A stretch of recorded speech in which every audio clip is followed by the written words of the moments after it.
everyone. This is Korath Landwalker, and this afternoon, it's time for another exciting experience flying around in Star Citizen. I am presently sitting here at Port Olisar, listening to one of my org mates complain about being ignored because, you know, he's sensitive. In any event, I'm just kicking back in the hab unit, just relaxing, and time to get to work. Oh, hi, Cap. How are you doing? Maybe I'd best get myself up and ready to rock, so to speak. I'll be back on the stream in about 30 minutes when you get out of Atmo. Oh, please. I'm at Port Olisar right now. There is no Atmo at Port Olisar. Nice try, though. Yes, Cap would have you believe that it takes forever to get out of the atmosphere of the gas giant Crusader. And, additionally, he would have you believe that uses up roughly 3/4 of your hydrogen tank. Neither of these are accurate, but, you know, hey. Whatever they want to believe, that just means they leave Orison all to me. Thank goodness. Yes, Olisar is my preferred area of departure. Although it does have certain risks associated with it, but, you know, I'm okay with it. I'm okay with it. Of course, I say this now. Wait until my ships get blown up on the pad repeatedly after a day or 3, and I may have a different opinion. But the nice thing about Star Citizen is if you have trouble at one station, you can always just move on to another. So, the goal for today... Oh, what's this? Orison is a gas giant in a literal and figurative sense. There is that. There is that. Could have used you on a few minutes ago. Shot a guy on my way to reset my crime stat, then revived him, only to get shot by him after I healed him up. Well, you know, no good deed goes unpunished. Next time you shoot a guy, don't revive him. Put another round in his head. I freely admit that I'm a little more hardcore when I'm a criminal. When I'm a good guy, I tend to err on the side of caution, but when I go bad, it's mercy goes out the window. So, concerning my stream title for today, I've been quietly accumulating credits to the tune of 5.3 million credits right now, which means I need to get maybe 400 more thousand before I can undergo decision point. A decision between 4 starships that have my eye at the moment. They are all Constellation series starships. And we'll go more into that once I get the money in there. The stream title for me is Star Trek Online. Well, sure is... Ah, crud. I thought I got that updated, but apparently it's trying to be cranky. Alright then. No more Mr. Nice Guy. Where's my, stream tools? Da-da-da-da-da-da-da. At least I'm hoping, at least I got the game pointed in the right direction. It is still saying Star Citizen in the game, right? Yes, good. So at least that much is right with the world. Unfortunately, it doesn't seem to have saved the other important detail, which was the full title. Well, we'll fix that fast enough. There, take that, Twitch. Grumble, curse, snarl.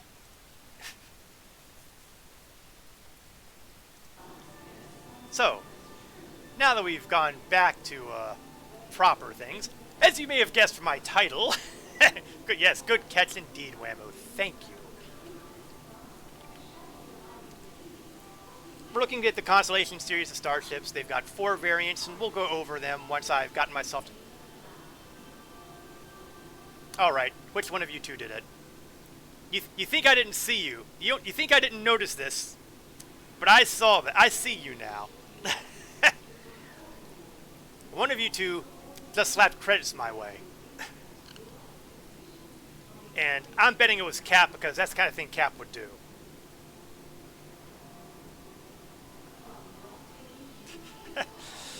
Wasn't Whammo, he's broke. Well, you know, that just confirms my suspicions. And given my general audience for streaming, the number of likely suspects is awfully short. However, since I'm hard, that looks like an admission of guilt to me. Well, you know what? Fine, we'll go with that. Thank you. We'll take that donation. Why not? So instead of the original plan, which was to get myself the 400,000 to wrap up the day here with the purchase, now we're going to start the day with the purchase. However, the downside is I cannot make the purchase at Port Olisar because Port Olisar does not sell starships.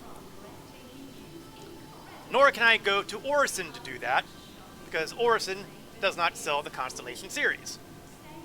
So we are going to have to take a quick hop over to Hurston.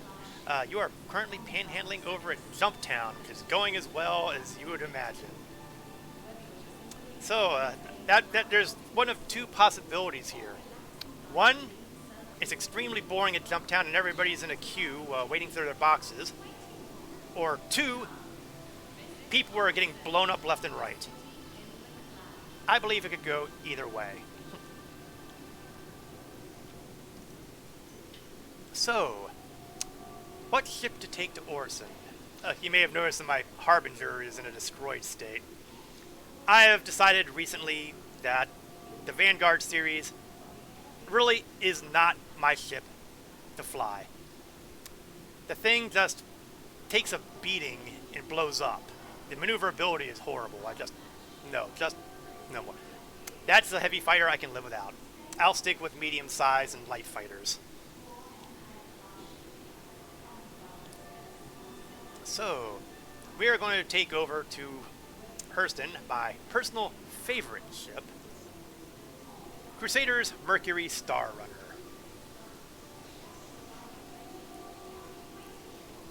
Among other reasons, because the Mercury has a reasonably good quantum drive attached to it. And we're doing interplanetary travel. It could be a struggle. Yeah, I've noticed the issue with untargetable targets in general on some bounty hunting stuff lately. I find that the way of dealing with that is to jump away from your current conflict and then jump back, and that should fix it. At least it has for me. That said, I've only done it a couple times when that's happened, so whether that's something I can go with as tried and true, or whether or not it's just luck that happened that way, I don't really know.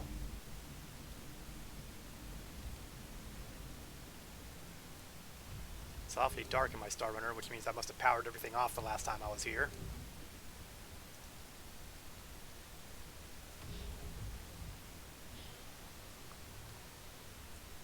Which means it's a good thing that people aren't being cranky around Olisar today. Possibly because they're all at Jumptown. Or at least, yeah, I should probably go into more detail about that for the folks not familiar.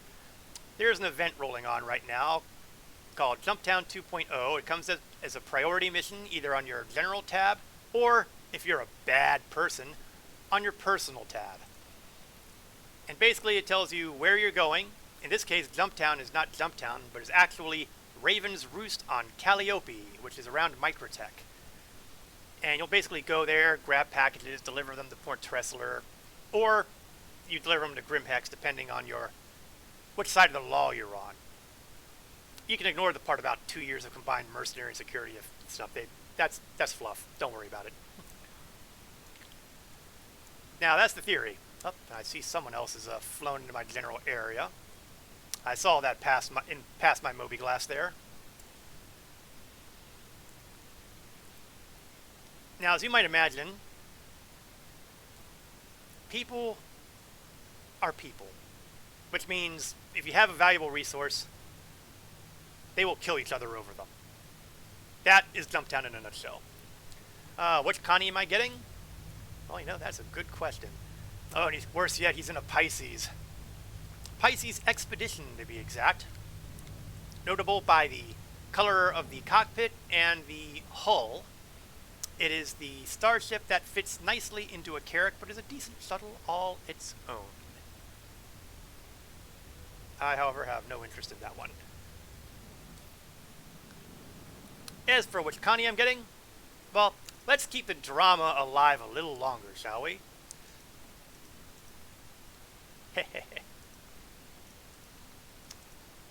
All that we know for sure is it will be one of the two. And we also know it's not going to let me go directly to Lorville. People are people are people are people. Yeah, that is indeed a truth.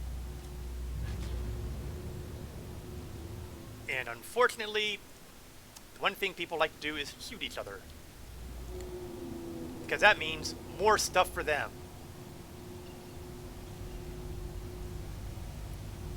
So we're going to take a quantum jump over to Hurston. It'll take a couple minutes, because I have a decent quantum drive.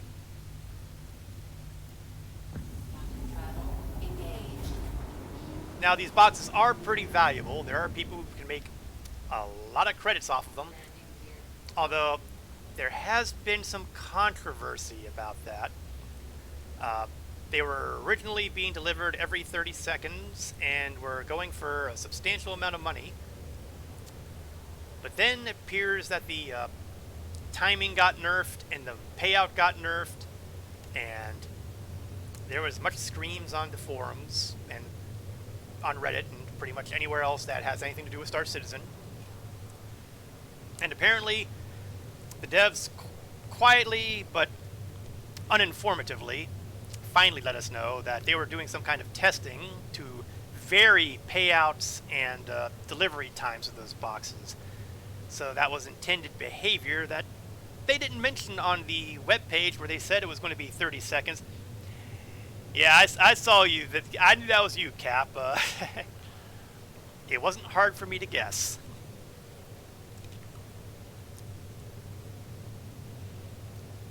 So I'm not entirely sure what the payout right now is at Jumptown, and I don't know how quickly the boxes are being delivered, but it is still a fairly profitable activity. But since you have people who want to get the boxes for crime, and some who want to get the boxes for law, and you got some people who just want all the boxes for themselves, and some people who just want to blow stuff up, Jumptown is generally regarded as a place that you should not be going to unless you plan to kill people. Even if you're planning on doing it only in self-defense, you should still plan on killing people. It's pretty straightforward that way. Now, fun fact, I have yet to go to Jumptown during any of these events. I've not been to Jumptown, in fact, since they redesigned Jumptown. It's, you know, I have other things to do and going on, and scheduling gets involved, and blah, blah, blah, blah, blah, so.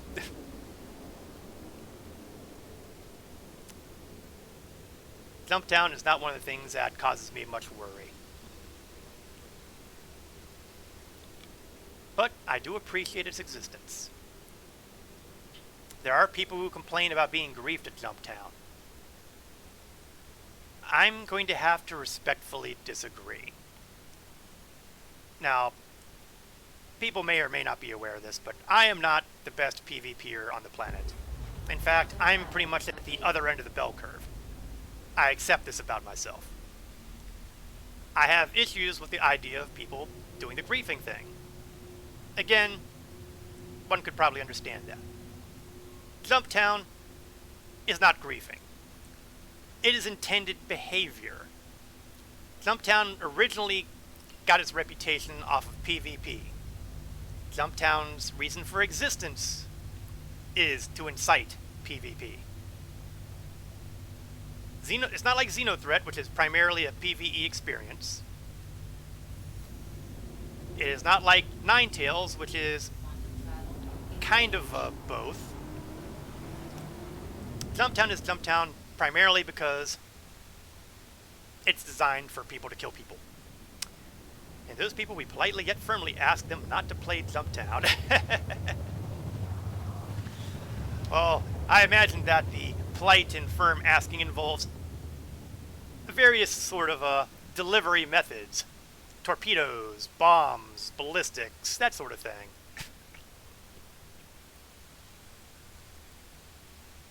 So if you're going to go to Jumptown, be aware that it is a PvP haven. It is designed for encouraging PvP behavior. And if you get lucky and you find a server where everybody wants to cooperate at Jumptown and get in their lines and queue up and get the boxes one at a time and all that, if you get that, that's a bonus, not a feature. Good for you if you get those servers. That's a great thing. But don't be shocked if somebody suddenly whips out a light machine gun and mows everybody down. The answer is Asperia. I'm pretty sure it's Asperia that makes the blades these days. See, I can read multiple chats. It's a sandbox game anyway. Find an org you can join and play it in a way that mitigates the risk of PvP. And you know, that's actually probably good advice. It's good to fly with friends. I mean, a lot of the stuff I do on my stream, I tend to do mostly solo because, you know, most of the time I'm doing stuff off the cuff, and inflicting that on people is dubious. Plus, you know, 9 times out of 10, whenever back in the past when I've invited people along, it's been more or less, no, we're fine. So, you know, I'm okay with that. But when you can fly with other people and work with other people, it becomes a lot more fun. It pays to have friends. Okay, we are approaching Lorville, otherwise known as the Workers' Paradise. Oh wait, I'm sorry, the Workers' Paradise was Levski. Lorville was the Workers' Hell. Gotta remember these details. How bad is it? Let's put it this way. Lorville is one of those landing zones where you have a very limited amount of weapons that you can buy here. In fact, there was a time when you could not buy any guns here. But somewhere along the line, apparently they've loosened their restrictions a little bit. But usually, I still think of it as the place it was when I started playing, which is no guns, because the last thing they wanted was to have their workers armed with guns. Possibly because they're concerned about people using those guns on the employers.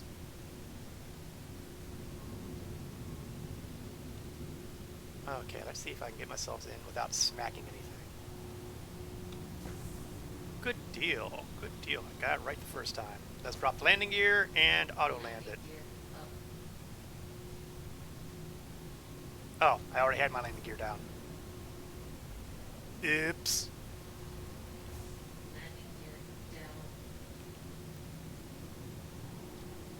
Okay, so it's possible I might have out-clevered myself just a little bit.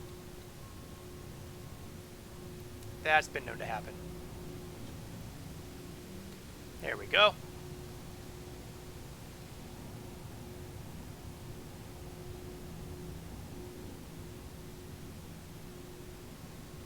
Seemed to have a little bit of problems there for a second there, but the auto land is kicking in now.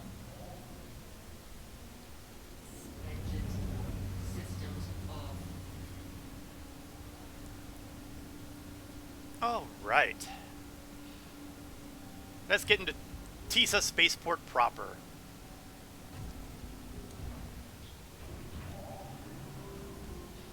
It is very, very dark in here. I'll usually turn off my power if I'm in a hangar. If I'm on a landing pad, I'll leave the power on because that'll keep my shields on, which will hopefully give me the precious few moments that it'll take to get out of the ship if somebody's shooting at my ship. Results may vary. If you're in a light fighter, for example, you're probably not going to get out fast enough. But you might.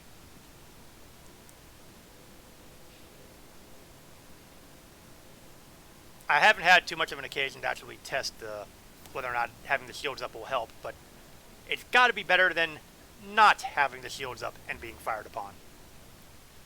Just saying. Just saying.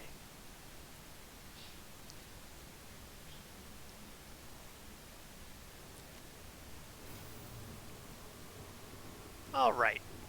Now, Tisa Spaceport, where you want to go to buy ships, is the New Deal. Or as this fellow will sell us. Really? The one time I walk by here that I need him to talk and he stays quiet? Seriously.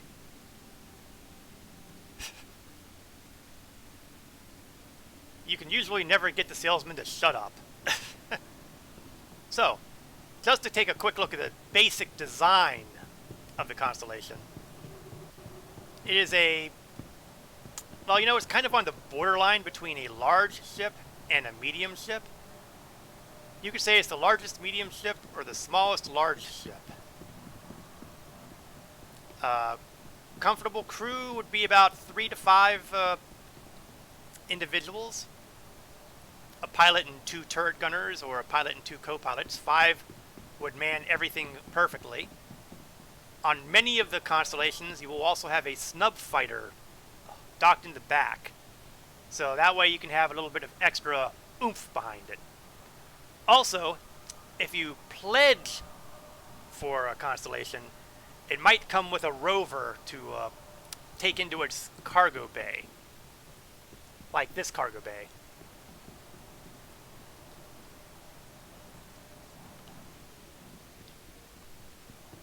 I think the Corsair is supposed to be a similar sized ship.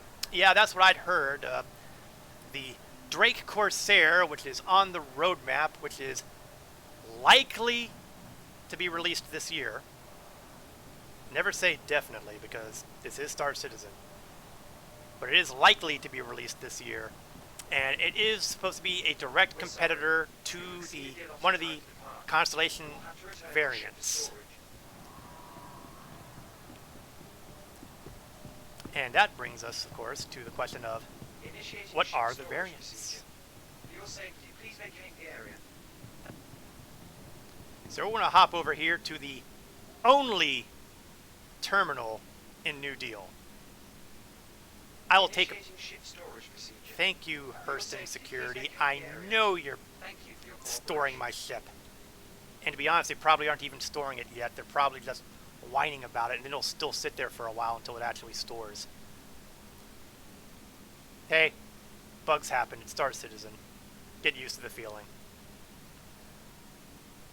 This store has exactly 1 terminal to buy ships. God help us when they do the server meshing and you can have more than 50 people in at a time on a server. Because then you could have a bunch of people waiting to get at this terminal. This 1 terminal to sell ships. Now, you can buy ships directly from the showroom. But what you see in the showroom is hardly the full list of what's available. And there are no other terminals where you can do this. None. 0. Zilch. 1 terminal.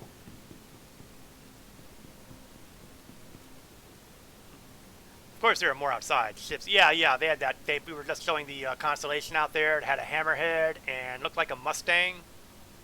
That's definitely a Mustang. Oh yeah, and the M50 sitting out here. But that is hardly a comprehensive list of the inventory. There are a lot more ships here than just the ones on display. But we are looking at the Roberts Space Industries constellations. And the first one we're going to take a glance at here is the Constellation Andromeda. This is what you would call the basic package. It's listed as a multi-role medium freight gunship, which is actually a pretty good descriptor. It's got pretty solid pilot guns, 2 turrets, and hordes of missiles. When missiles are working, this thing is terrifying. That's a lot of missiles it can unload at once. It's got like 20, 40 missiles. It has a lot of missiles. You could be shooting a lot of missiles and have a good day behind it. Retails at little over 3.5 million credits. However, it is not the cheapest variant. The cheapest variant goes to Constellation Taurus. Not as many missiles, still the same number of pilot guns and turrets. No snub fighter in the back. This makes it the one constellation that doesn't have a fighter that attaches to the back. But what it does have is heaps of cargo. This is actually a larger ship than the other Constellation variants. It's basically the Constellation scaled up. And it fits a lot of cargo. This would be the, well, it says transporter medium freight. It's on the upper end of that medium freight. There's a big difference between the cargo you can carry in the Andromeda and the cargo you can carry in the Taurus. The next variant is pricier. And, you know, I've never really gotten a definitive pronunciation here. It's either Aquila or Aquila. Aquila sounds right, but that sounds kind of like the Spanish pronunciation, and I'm pretty sure that it's supposed to be pronounced in a Greek pronunciation because, well, Constellation, we've got, and all the other variants are named for Greek names, so it feels to me to be looking for the Greek pronunciation. The problem is I don't know what it is. One of these days I'm going to have to find some official source and have it speak it. In any event, this is the Exploration Expedition variant. Tequila! Yeah, there we go. No, but we'll come to that shortly, though. This has only one turret. The upper turret is replaced by a scanning sensor of some kind, which does not actually work yet. Ah! How dare you time me out of looking at the console? Come back here! As I was saying, I suspect it has less missiles as well. trying to dodge DMCA there. Believe me, I get it. It does have the snub fighter. I believe its fuel tanks are larger. But its primary gameplay does not yet exist, and that kind of hobbles that a bit. Which brings us to the fourth and final variant, the Constellation Phoenix, which is a multi-role luxury ship. It doesn't have as many torpedoes, but what it does have are guest rooms. I believe it's got either 2 or 3 guest rooms. It's got a better captain's quarters or / VIP quarters. It gives you the feeling of being in a private jet. It is armed with the same pilot guns and turrets, however, and it does have a snub fighter in the back, which I'm told is a slightly different one than the one on the Andromeda. Because it is the luxury variant, it is the most expensive variant. Now, the problem I run into with looking over constellations, and the reason I haven't pledged for any constellations, is that all 4 variants more or less duplicate things that I've already got better ships doing in the game. Luxury? Origin, I'm fine. Transport? Well, you know, I've got a C2 Hercules. That will take care of any cargo hauling needs, and not to mention hauling vehicles around with no problems whatsoever. Exploration? Thy name is Carrick. And gunship? Well, you know, Redeemers do a pretty solid job on doing the gunship thing. So, if I've got something that duplicates every one of these variants, you would be justified in asking, why am I bothering getting any of them? Well, you know what? Because I like the look. I like the design of the Constellation. It's a pretty reasonably priced ship. It's a pretty reasonably armed ship. I generally like it in general. Let's see, you traded Ion in for a Connie Andromeda. No regrets. Not even one letter. But my only other bought ships are a Titan and an MR. Aurora MR. So, nothing wrong with that whatsoever. So, if all things are equal, if I don't need a luxury ship, or a cargo ship, or a gunship, or an exploration ship, what do I buy? Well, you know what? We're buying the Phoenix. Because if you're going to blow people up, why not blow them up in style? Now, when you purchase a ship, the ship will arrive at the hangar of your current location. I'm pretty sure it'll be the hangar of my current location. I'm not entirely sure. Swag! Yes.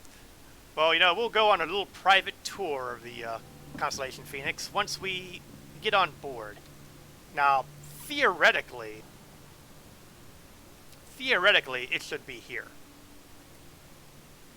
But it might be at Orison, because that's my home base. But nope, it is here. So we are going to leave behind for now my Mercury Star Runner. I'm flying in. If I can come chill on board. You know what, Whammo? Yes, you can. Yes, you can. I will wait here at Lorville a little longer for your arrival. And then we will indeed go on board the Constellation and Phoenix and take a taste of RSI's idea of luxury.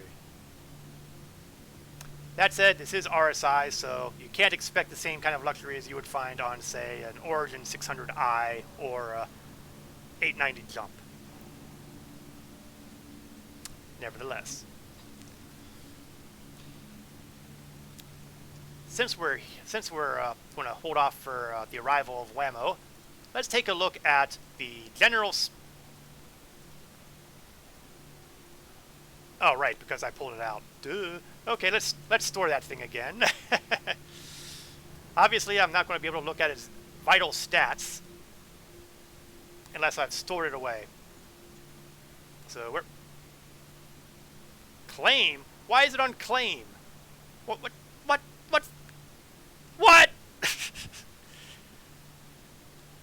Ladies and gentlemen, Star Citizen.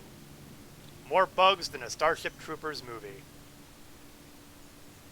A phrase I coined a long time ago, and I keep using because it keeps being true.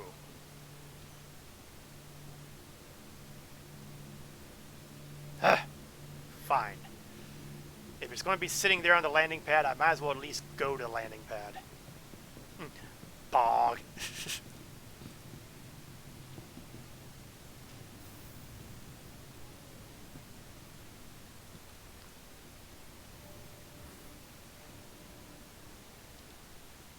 Oh, it seems that somebody else is heading off to their ship in the elevator here. Well, that's okay. We're good with that.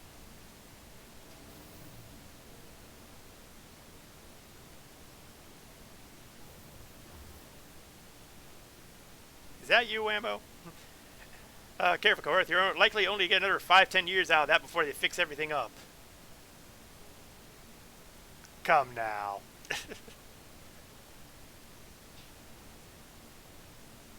That you, Whammo, in here? Or maybe there's a guy who's getting ready to try to hijack my ship. You're going to want to go to Hangar 7. Hangar 7.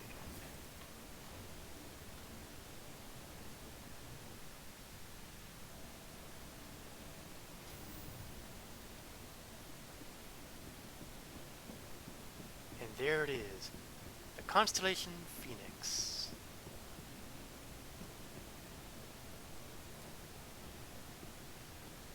You can see that it is a fairly sizable ship.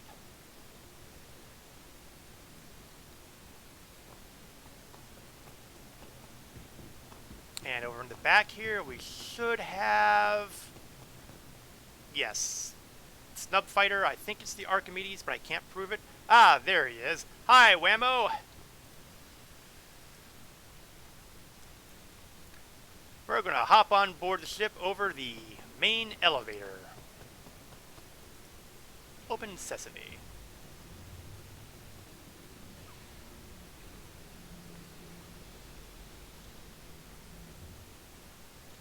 So hop on board and we'll take a look at what RSI thinks of as a luxurious starship. Now, the Constellation looks pretty similar to other Constellations up the front. You've got your 3 pilot seats. I'm going to start powering things on here and get us out of the hangar, because there's an excellent possibility that they're going to try to store my ship if I don't get out of here quickly. So the nickel tour for my viewers will commence once we get out of the atmospheric gravity well. But at least we can get a good exterior view here now. And you can see the sides there aren't loaded with missile racks, but nice big windows you can see inside.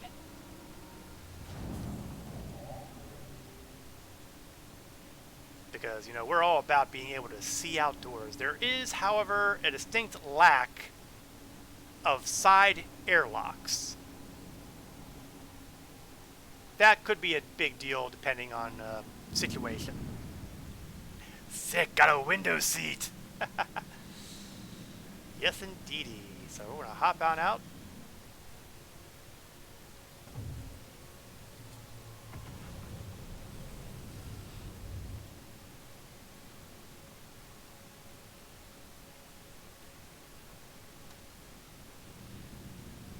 Alright, while we're here, let's take a quick look at the weapon systems. I have 28 missiles on here, which is 28 more than I thought. One of my only complaints about the Phoenix. Yes, the lack of the side airlocks. Well, you know, hey, who cares about the passengers anyway? Whammo, take out the P-72, of course, lets you. Loves that stuff. Well, you know what? More than happy to let you take a spin. Oh, I'm flipping myself over. I better get myself straightened out, or otherwise I'm going to end up right through the Hurston Dynamics building. Which, under some circumstances, would be okay with me, because, you know, causing severe damage to Hurston Dynamics is a dream of mine. I've tried to drop A2 bombs onto Hurston Dynamics building, didn't fly. So, 28 missiles, which is 28 more than I thought I'd have. All marksman infrared missiles, proximity, so, you know, standard size 1 missiles. For guns, we have Omni-Sky cannons. It doesn't match some of the other Connies, but honestly, you can swap them out easily. They're all size 4 weapons, if I recall correctly, and they will all hurt if you hit things with them. Okay, we're going to hop over to Orbital Marker 1, which I'm not going to be able to do from the map. And actually, it may be a different orbital marker. I just want to get to an orbital marker. I don't care which one, as long as it's one of them. Oh, there we are, I think. Nope, that's Reclamation and Disposal. Why is Reclamation and Disposal using the diamond?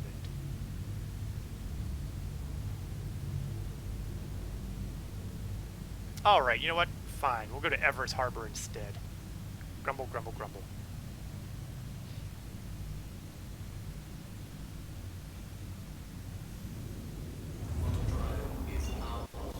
Okay, we're going to cut the engines for a minute.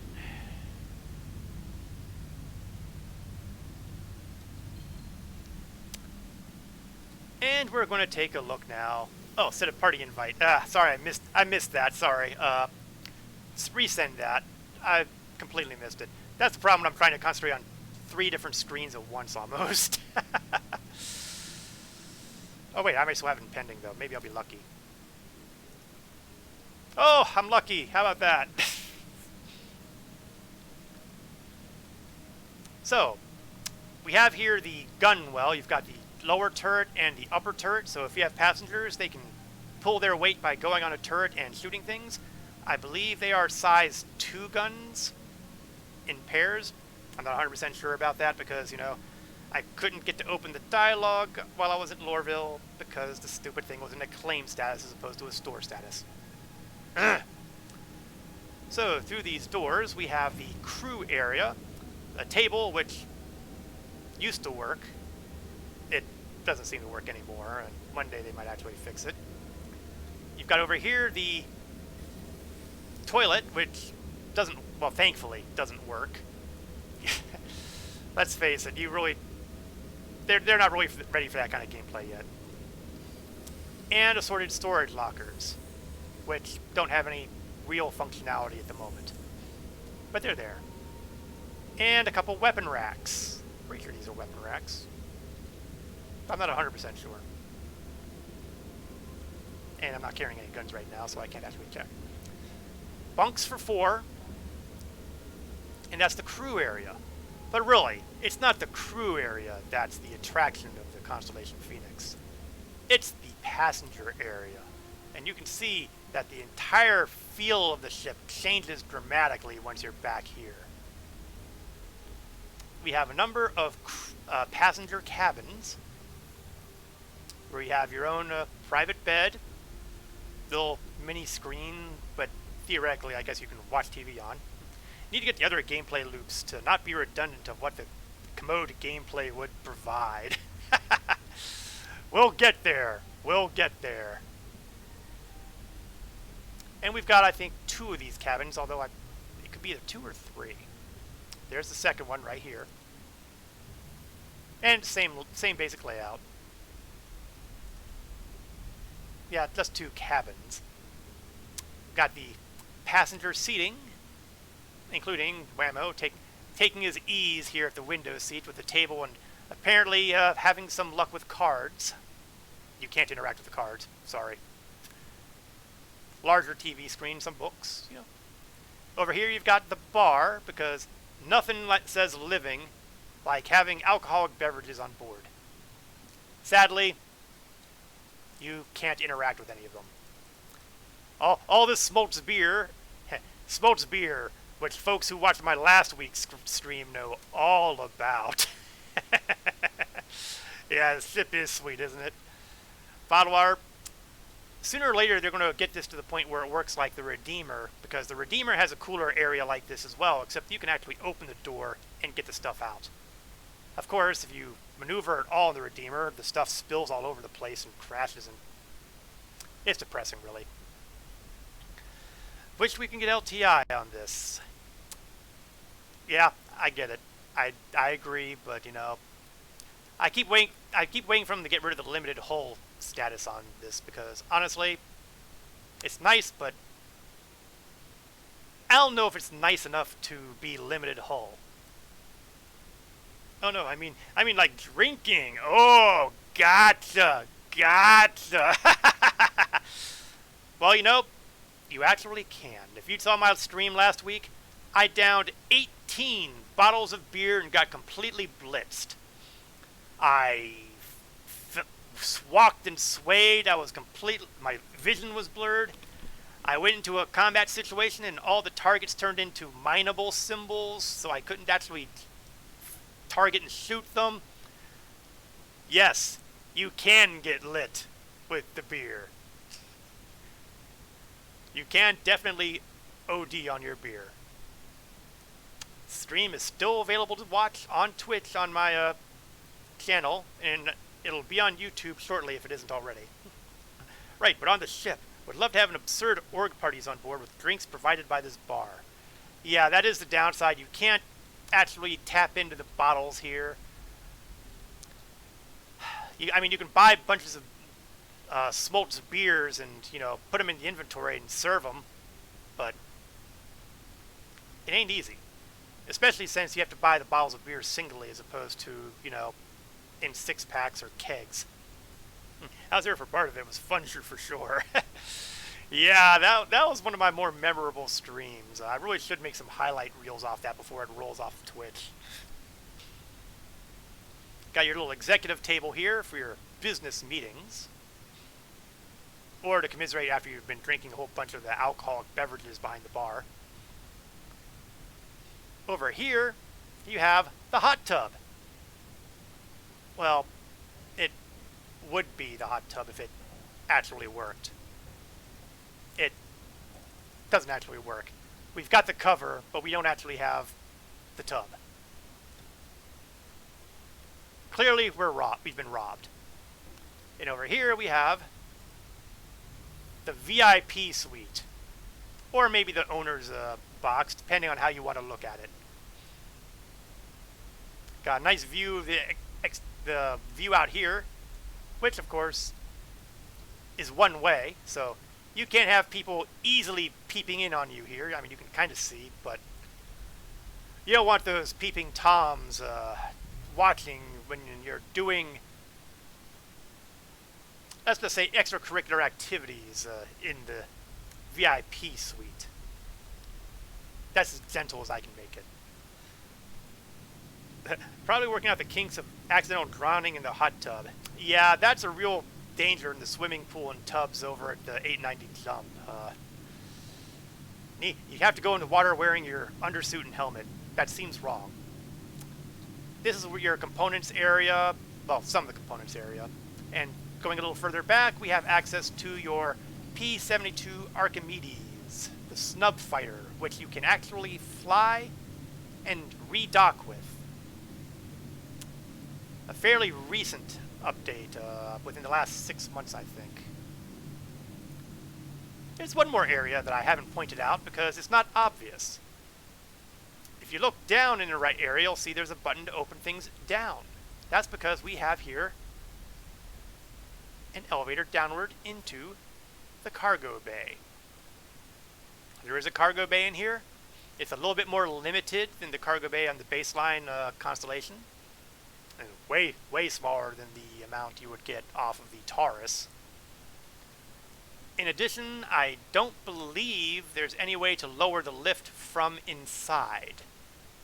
You can on the other you can do that on the other variants of the Constellation, but I have not found any switches inside here to lower the cargo bay. You have to do that from the exterior. So we're going to hop back on up. But it's nicely, cleverly concealed by the nice wood paneling on the floor. Hardwood floors. So this is what the Constellation can do for a luxury situation. But the question now is, how is it in a fight? Well, that's going to be our next step. Because darn it, I was robbed of my opportunity to get a whole bunch of cash by murdering a lot of people in the Crusader region. So now I'm going to have to do it here in the Hurston region. Now I'd like to also mention that depending on your, and it depends a lot on your target, your ship you're flying, but here you've got gimbaled weapons for the pilot. It's currently locked, but I can also set it as auto gimbal or just target on wherever my cursor is.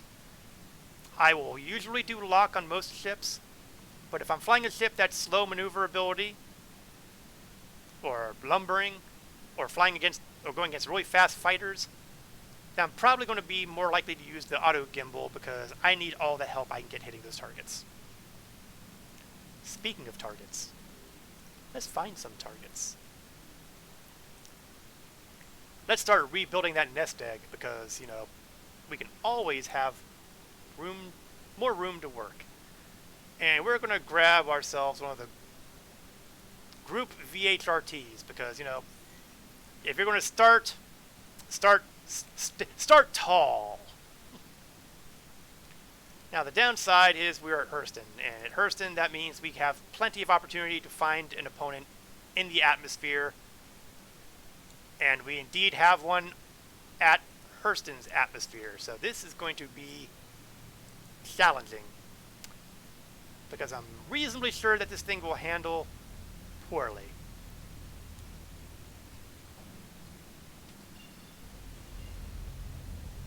But maybe I'm wrong. Hey, we try things, we find out how they do. I have not had the opportunity to take the Phoenix into a combat situation. I've done it with the Aquila, I've done it with the Andromeda. Oh, right, that would make sense, wouldn't it? Let me hop back over to the mission here and go to the share button so that Wemo can partake in the magic of the money. And speaking of the magic of the money, always take call to arms. If you're going to kill things and it's not your primary target, you should at least be paid for it.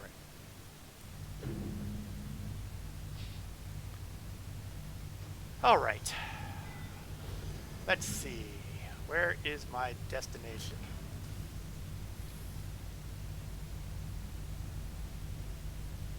I can see all three of my targets on here, but what I'm not seeing is my quantum marker.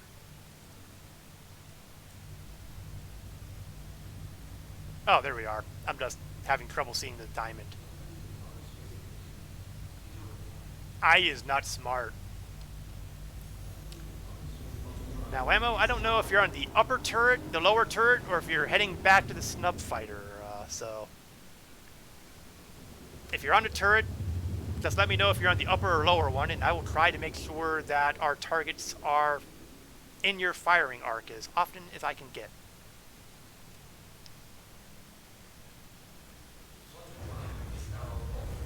And if you're in the snub fighter, well, target arcs won't matter. Firing solutions might matter, but let's hope it doesn't come to that.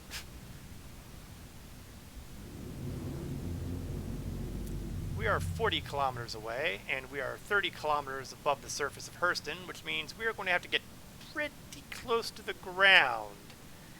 You'll go snub on the last group. You're on uppers and has disruptors. Ooh, right, I didn't realize that. I've got the distortion weapons up top, don't I?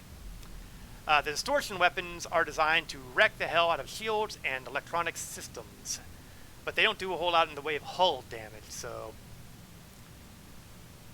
Again, those are something that you can replace if you wish. It's always there. When you have your ship, you can customize weapons and shields and all that stuff as you wish. But right now, we are using the straight stock variant right out of the store, which is a downside in some respects because that means the quantum drive is garbage. Decently meta now, though, because they do a good job on disabling ships. Well, you know what? I'm all for it. In fact, I would advise that if at all possible, if you see a hurricane, take it first. Oh, and speaking of targets, Valkyrie. One's a Valkyrie, one's a Warden. Only detecting 2 ships at the moment. No, there are 3. 2 Valks and a Warden.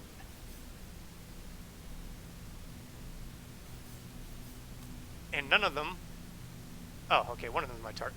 Oh, and there's another target. Ah, and there is a hurricane. Okay, hurricanes have to die first.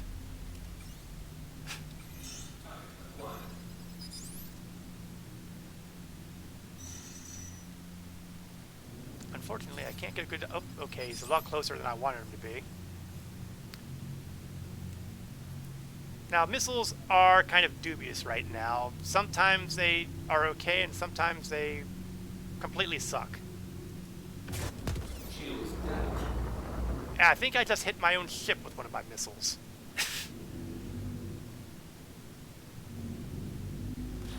Oh, okay, thank God that's... Thank God that's Whammo. I heard the fire and I'm going, what, I'm being sighted already? But that is why. I'll see if I can try to angle it a bit, but I can't make any guarantees because I'm still looking at that hurricane, which is a potentially bigger threat.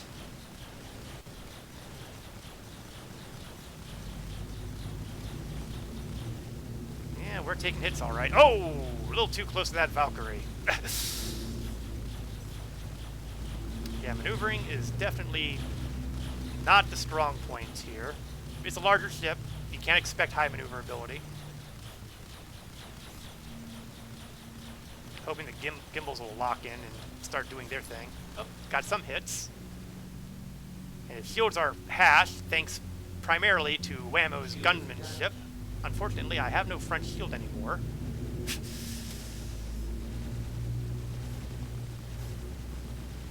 Come back here, you stupid hurricane!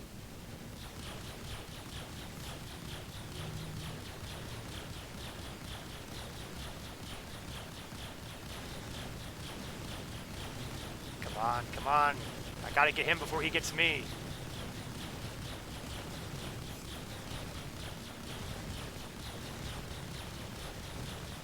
Good news is that the turrets and the... You know what? I'm getting far too close to the ground. I gotta pull up. Ooh! Well, that works. Looks like the hurricane got a little too close to gravity.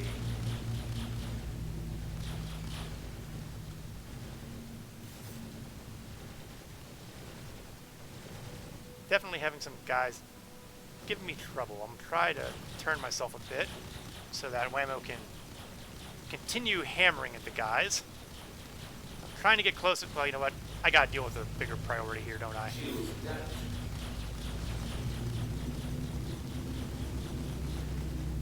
Okay, Hurricane. Well, I did see him. Now I've lost track of him. There we are. Let's see if I can introduce him to some of my weapons, too.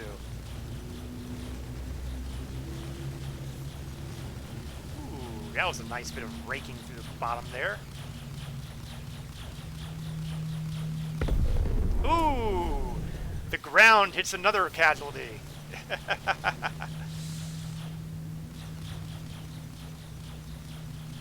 So far, bounty targets 0. Hurston's surface 2.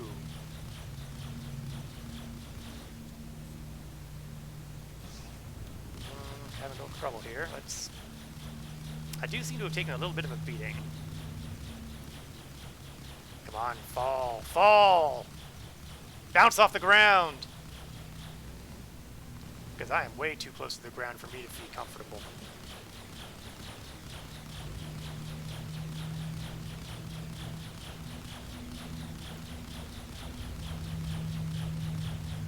Guys' shields are hashed, that's for sure.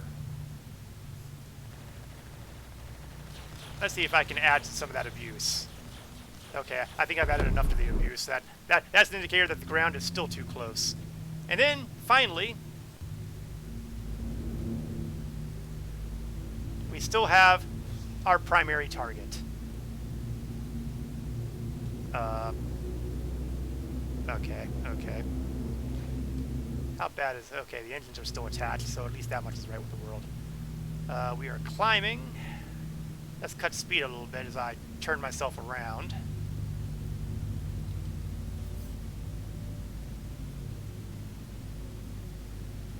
There you are. There you are.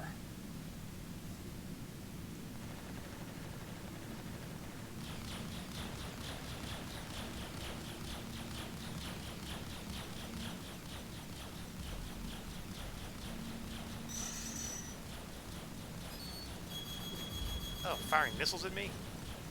Don't do that.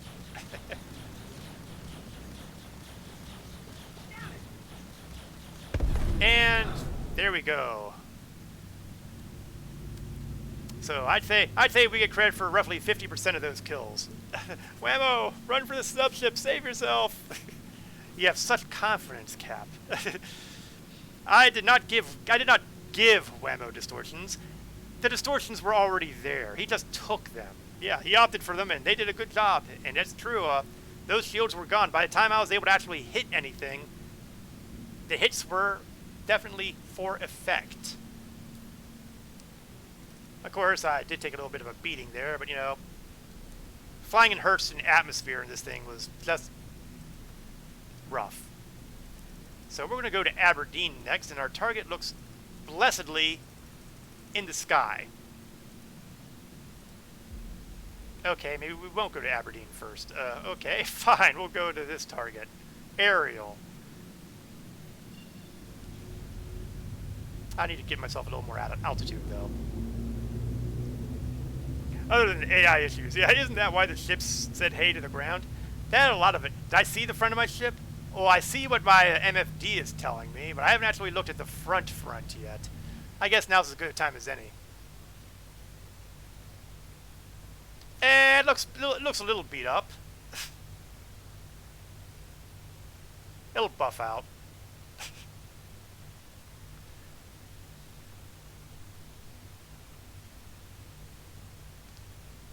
Really, all the guns work. And yeah, distortions are supposed to do damage to systems, which means, yes, it's perfectly possible that they can claim a bit of the credit for the ships smashing into the ground. Unfortunately, that means the planet Hurston gets the call to arms money for those.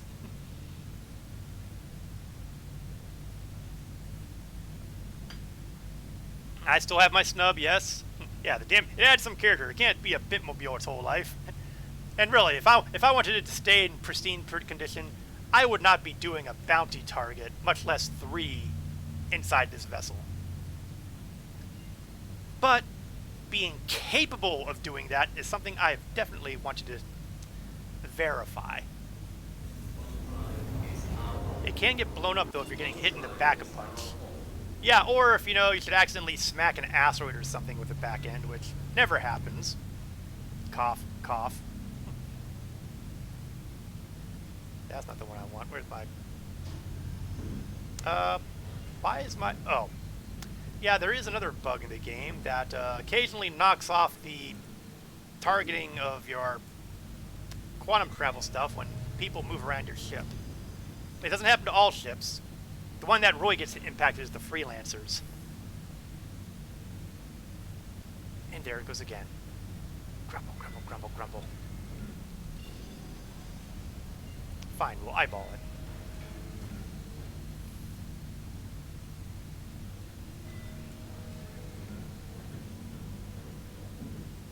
And now it doesn't want to work. Yeah, one day the quantum drives will work perfectly. This is not that day.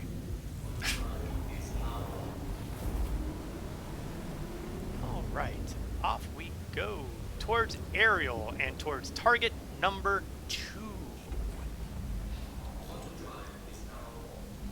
Unfortunately, target number 2 is well hidden by the horizon of the planet, so orbital marker 1, where art thou?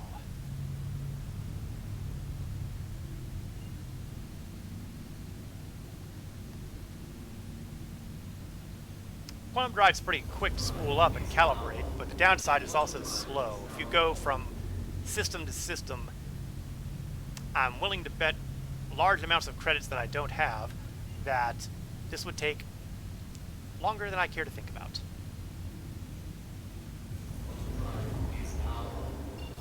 Alright, we are 35 kilometers away from target destination. We're going to accelerate to an unsafe speed in a relatively thick asteroid thicket. Because nothing says safe and intelligent like going at not quite top speed through asteroids.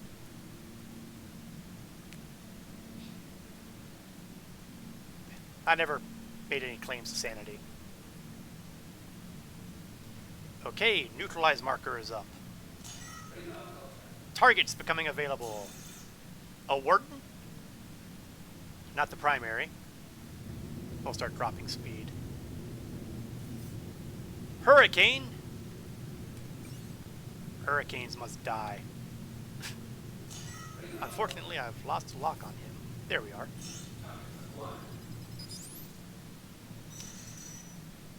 I should probably up my decoy count, just in case. 2 canes. Oh man, that sucks. That's gonna be rough.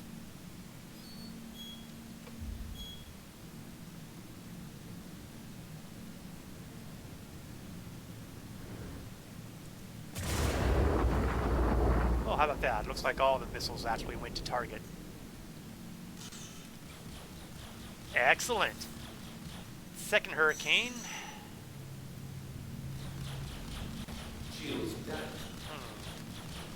Where's my marker for him?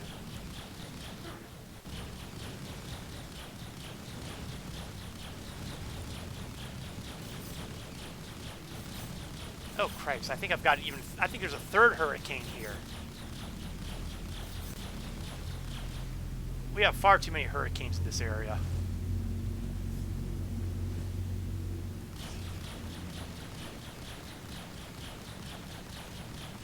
Die, hurricane!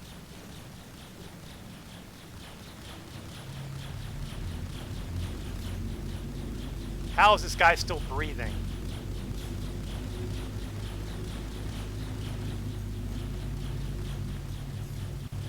If you need proof that the hurricanes are a little over-tanky, this is it. Okay, next target. Go for hurricanes. Whoa.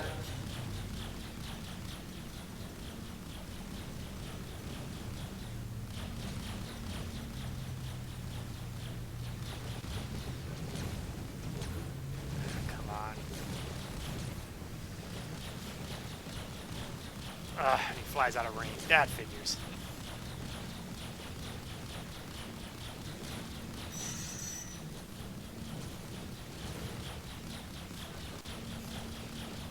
Okay, if he wants to fly away like that, then I'm going to have to make him pay for flying away like that.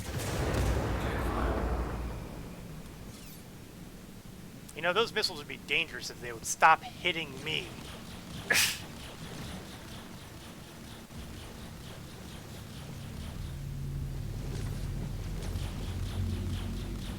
Oh! Vanguard target was just a little too close for comfort there. I'm willing to try again, Hurricane.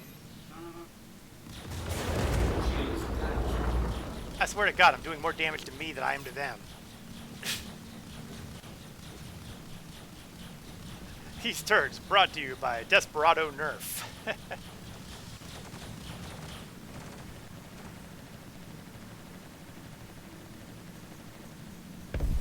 Okay, at least one target's down. We have a hurricane. We've got that Vanguard that you seem to be doing a great job. Oh, wait, is that Hurston Security? If Hurston Security steals our kill, he's going to have to die.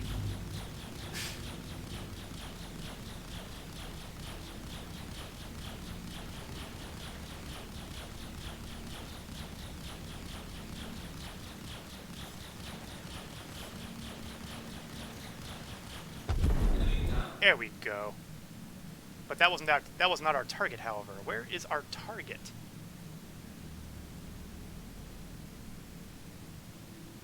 Oh no. Don't you dare. Don't you dare. Hurston Security, I'm warning you. Stay away from my bounty target.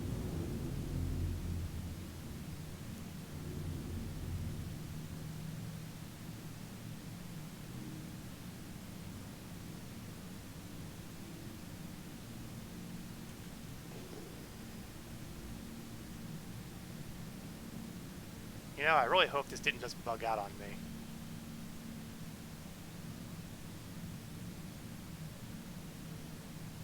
I mean, I would like to think that I've got...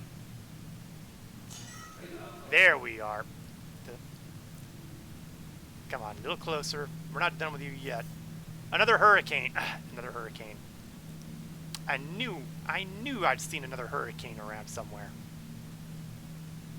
I'd fire missiles at them, but I'd probably blow off my cockpit at this rate, so... Now, he was running. Shouldn't be bugged, yeah. Looks like he is definitely doing the running thing, but we are closing in on him. Unfortunately, so is that maggot from Hurston Security.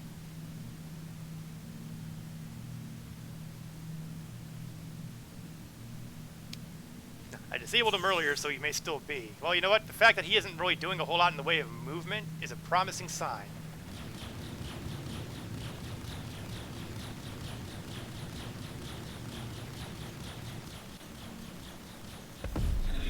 Yeah, that to me reeks of massive disablement. Good work on that one, Whammo.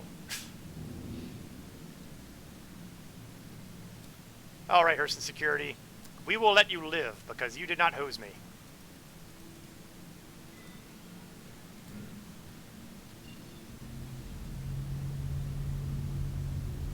we are going to start our approach to the final group.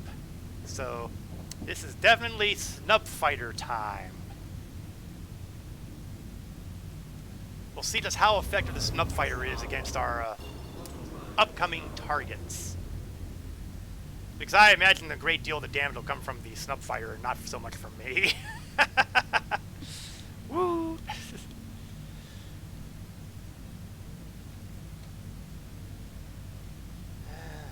Don't see the snub. Ah! No!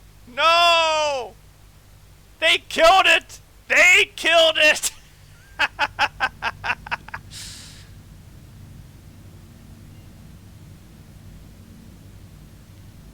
You scumbags! You wiped it out!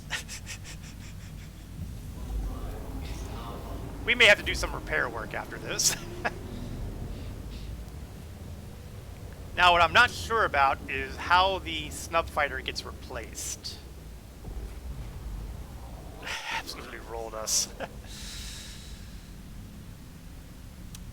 Yeah, I'm just not sure how the replacement happens. I don't know if it's a repair thing, if I have to claim it, if I have to claim my ship again.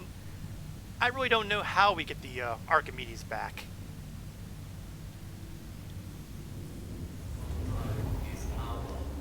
All I know is, it's broken. Now we shall kill them with advanced prejudice. Yes, we will take out our anger on the last of these pirates.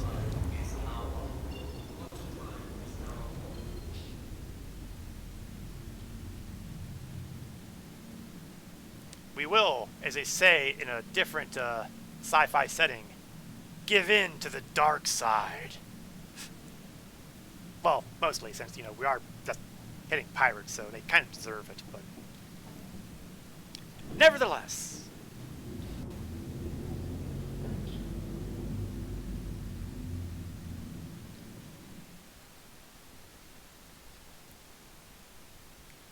Ship is still intact, mostly. Kind of. It's kind of hard to tell for sure because the sunlight's not really hitting the ship in the right way, but Vanguard Warden is the main target.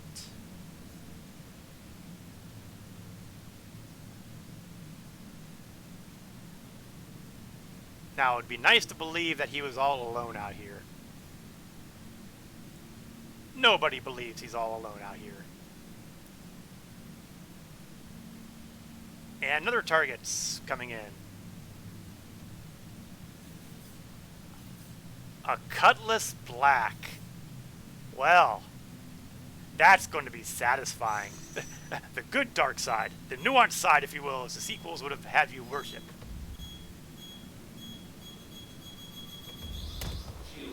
Okay, looks like my decoys didn't do as well as I was hoping against that, but we're still intact.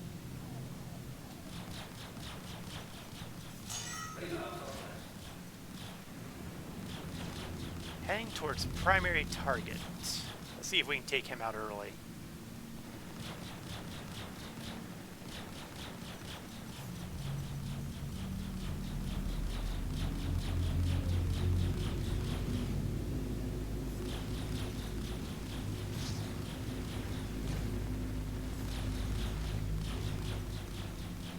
Well, the good news is Whammo has definitely gotten his shields down to mush. That's the good news.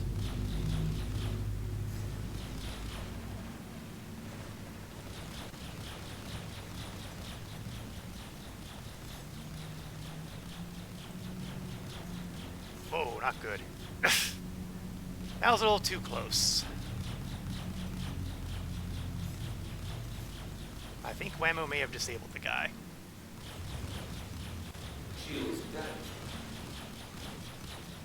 Then again, maybe not, because he's running like blazes. Oh, but he's turning back this way.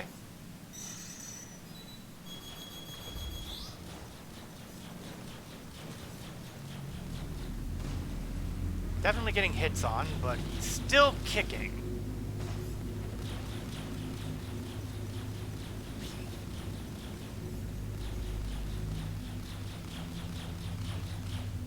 Takes a beating, but it still keeps on ticking.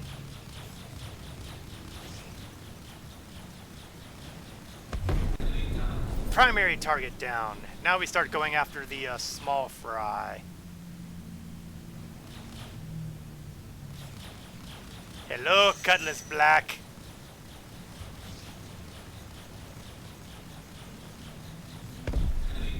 Ah, that's always satisfying to have a Cutlass blow up. Fly a ship from a real manufacturer.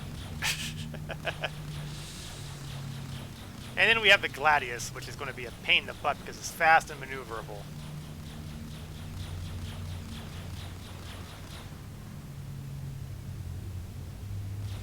Getting a beat on this guy is not going to be simple.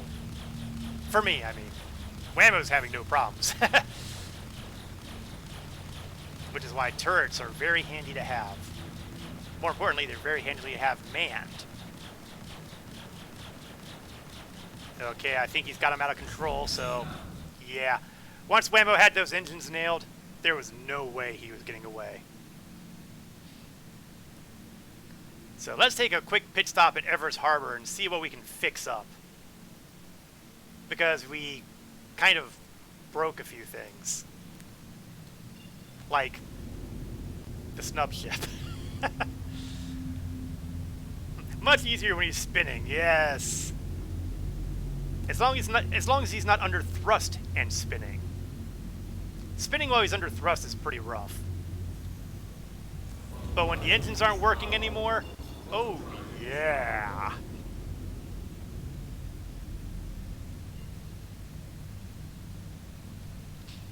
Now that we're here, I might be able to get a better view of the. Well, you know what? Actually, the port side doesn't look really beat up too much. Starboard. Well, starboard has looked better.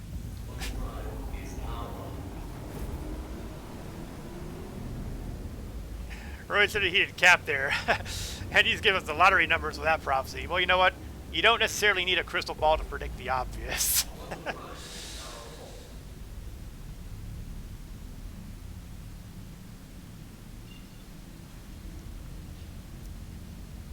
So, FotR's Harbor, hopefully the next stop, but it's also possible that we'll end up far away from it because sometimes the quantum drive doesn't actually land us where we want it to land us.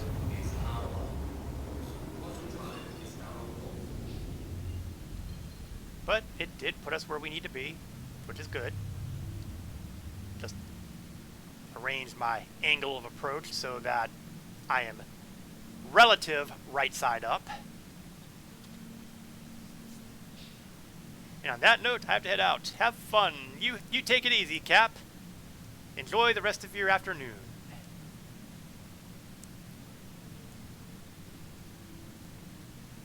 And we're going to see about getting this thing landed and see what we can do to fix it. I have a sneaking feeling that I'll have to claim the entire Phoenix again in order to get the snub back.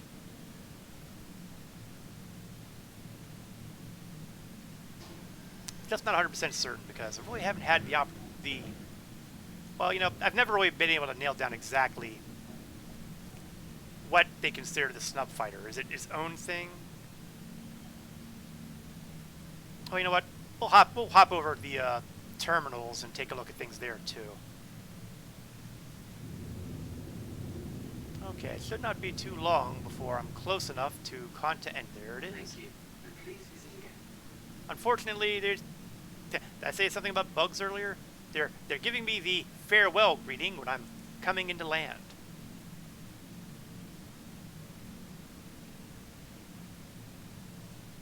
Please proceed to assigned landing bay. And there's the landing bay. Here's a landing pad. Try the repair first, then we'll go to hangar. Yes, exactly. Repair is the first step. Repair is always the first step. Especially since, you know, we did take a little bit of a whooping. The words major torque imbalance is usually a sign in that respect. Although not as big a sign as you might expect, since apparently to get a major torque imbalance, you just have to look at your engines cross-eyed.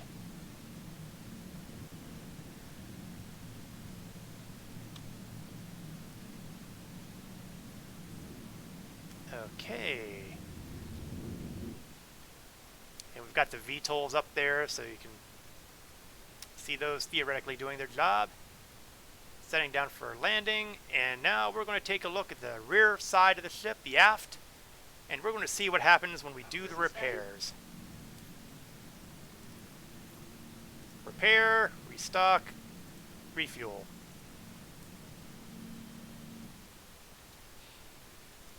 So let's just take a look at the exterior here.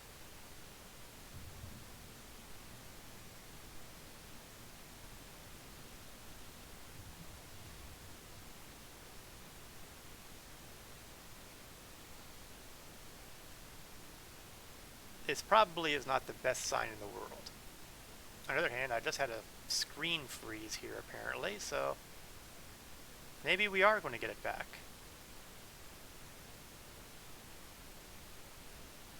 I don't see it back. Repairs are complete. Go ahead and hop into the back and see if there's anything there, but I have a feeling you're going to find a lot of nothing.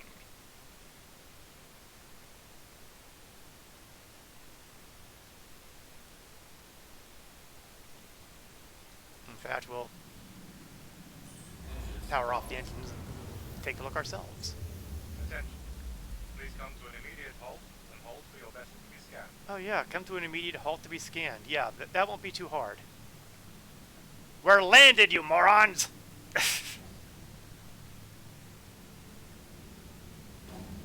Okay, well let's hop over to the ASOP terminals. Thanks. Your pleasure proceed. And we'll see what we have available there.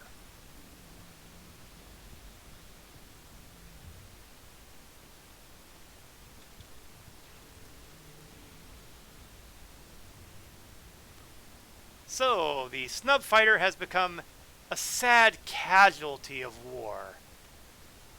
So the question now becomes, can it be restored? And the answer to that question is, maybe.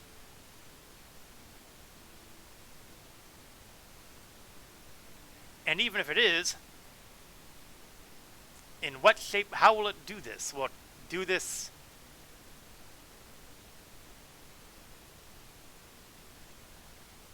will it be a claim on the terminal? Will it be attached again when we pull it out? Will it not be attached? These are very good questions.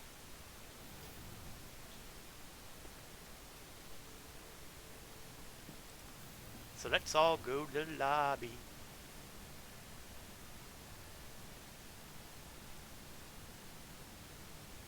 Don't want to sing that out. If there's one group of people who are even nastier than the music studios, it's the motion picture studios.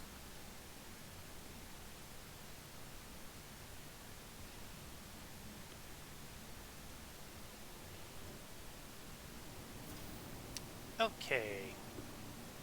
Step 1. Let's find out if the snub fighter is listed separately on my fleet manager. It is the Kruger P-72 Archimedes. So we're going to hit claim on that.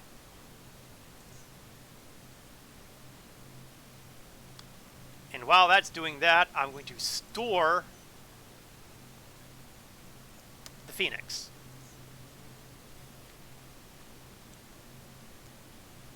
Now, once they're both in the same relative position, meaning they're both restored, I'm going to pull out the Phoenix and see, and then we're going to go out and see if it is attached to the Phoenix. Okay, Archimedes is in Lorville, Phoenix is in Lorville. Let's open up the Phoenix. Pad 6. So we're going to head over to Pad 6 and we're going to take a look and we're going to see whether or not the Archimedes has been put back.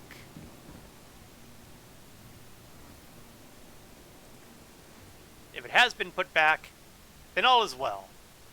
If it has not been put back, then we get creative.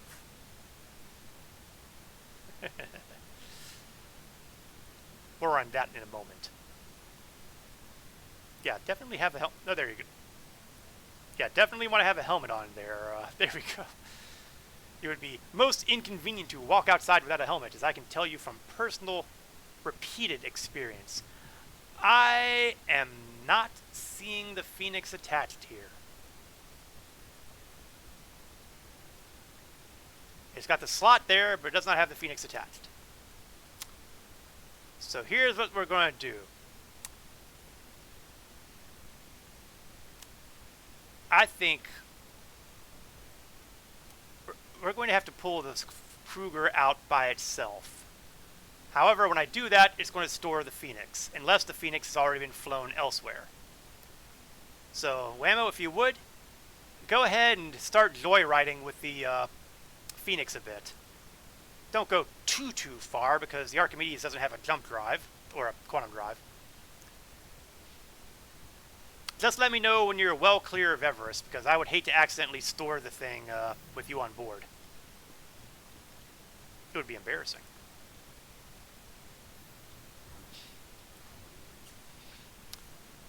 So it seems that our good ship, the Kruger Archimedes, does not reattach itself when claimed.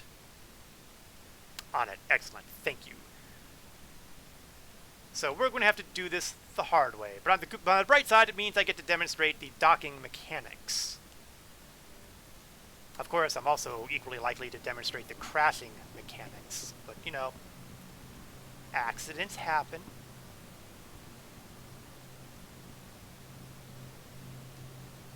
Okay, the good news is I see the ship going away, which is good. I'll just give them another 500 meters before I call up the Archimedes. Thank you.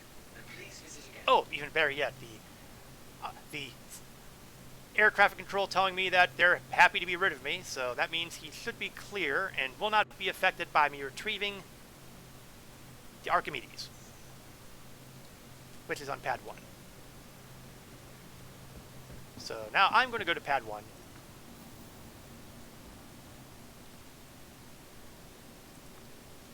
Hop in that baby, and we're going to see if I can get this thing successfully docked with the Constellation.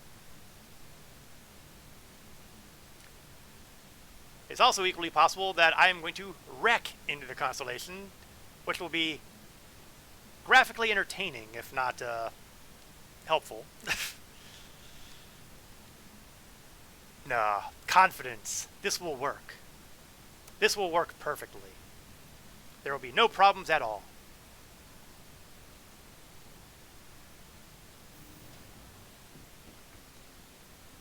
Okay, so here we have the Archimedes in its native environment when it's landed and free and clear of all distractions. Got some engines, got some guns.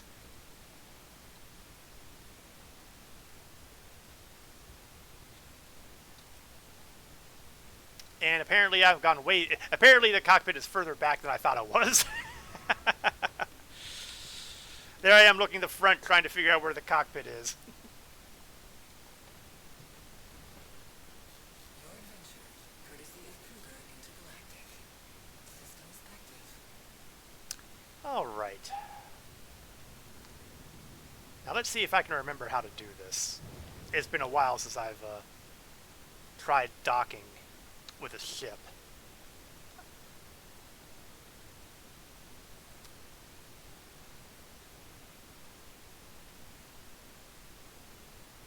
Thank you.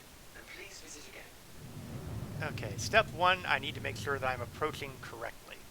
I gotta be approaching the aft, and I've gotta be going for the ventral side. If I try to do this on the opposite side, bad things are going to happen. Okay, that's good news. So I am definitely on the correct side. Now next up, I think I need to open up communications.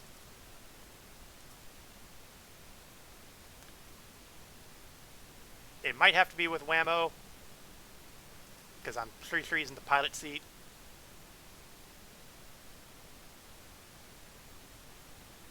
Then again, maybe not. Okay, alright. I guess it would help if I had my landing gear down. Or up, I mean. Gear raised.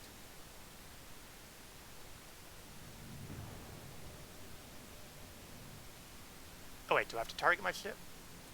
There we go, I think I have to target. Press N. Yeah, I know the N is an essential part here, but... There we go. Activated. So now what I gotta do is I've gotta line up the dots on my heads-up display so that I am reasonably close. And once I'm fairly lined up, then I can press and hold N, and the auto dock procedure should take place. Awaiting docking arm. Docking concluded. Engine system disengaged. And at that point, I can exit the snub fighter onto the Constellation.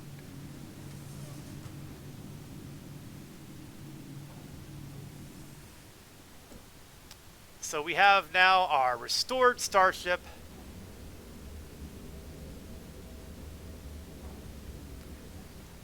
And what we'll do is we'll grab a bounty, and I'll take a single target bounty, so you can do the snub fighter thing, so that you can get ready to do your thing without us having to worry about waiting for extra problems.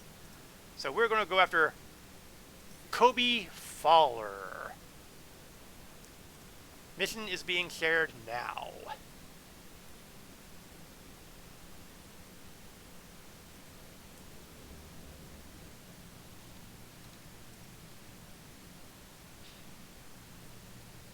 Got it. Excellent.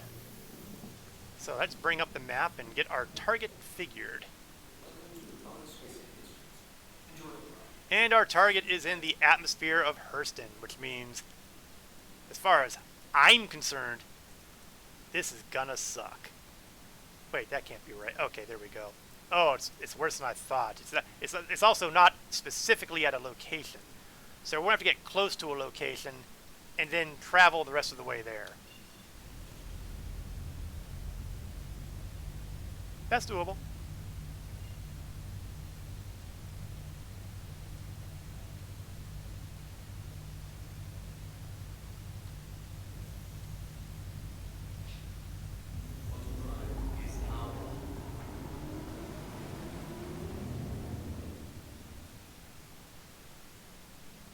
All right.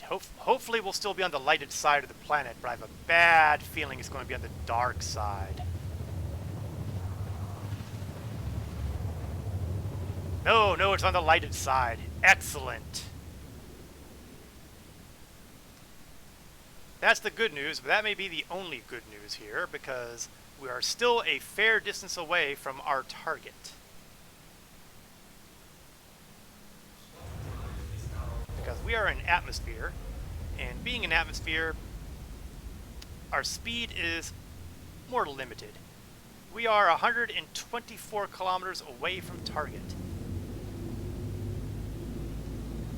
That's a little bit of a hike. But the good news is we're high enough, we're a little shy of 12 kilometers up, which means we can at least have a kind of decent pace. In the arch, let me know when to undock. Well, you know, we're still like 115 kilometers away, so it'll be a few minutes. See, all that damage we had is all gone now. All shiny and buffed up.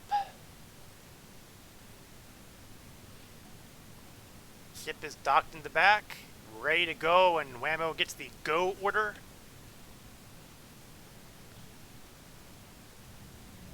We are less than 100 kilometers away. We are closing.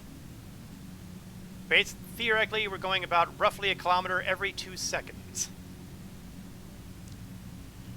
That's the magic of being in Hurston atmosphere, going towards a target that isn't actually near an outpost or docking area. Which means it could be over a cave. but it could also be near a derelict. You see, one of the things that got added in with the last patch were derelict starships at various locations, and bounties can sometimes be found above derelicts. I've not run into that situation yet, and I'm not entirely sure how 100% accurate my info is. But you know, if this is near a derelict, that could be pretty fun to look into. However, it's probably more likely it's over a cave, which we've seen any number of occasions. It's not as cool. A derelict would be cool, but caves, not so much, maybe. We are about a little over 50 kilometers in closing.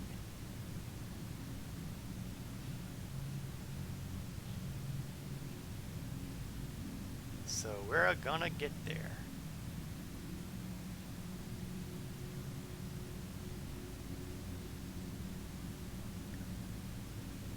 Of course, on the other hand, we're running into the situation where it's closer to the ground, and I'm going to have to start angling downwards, which is going to slow me down because thicker atmosphere, drag, air friction, you name it. They didn't put all my missiles back. Probably for the best, since most of my missiles were hitting me. Really, they need to get to the point where you can use missiles and not hit. Stop hitting yourself! Under 30, which means we are about maybe a minute out, if we have consistent speed, which we don't. A radar contact has been identified. I am going to slow it down. Whammo, you have a go for release. Kobe is flying a Valkyrie, so you might want to think twice about engaging that guy directly. He's likely to have escort fighters.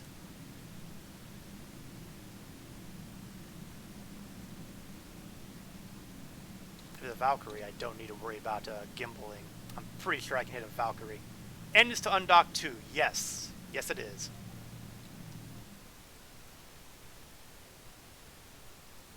At least it was. What? What?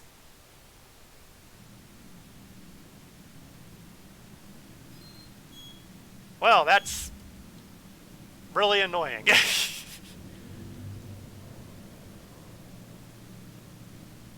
Dagnabbit, we just can't get that snub fighter to cooperate with us, can we?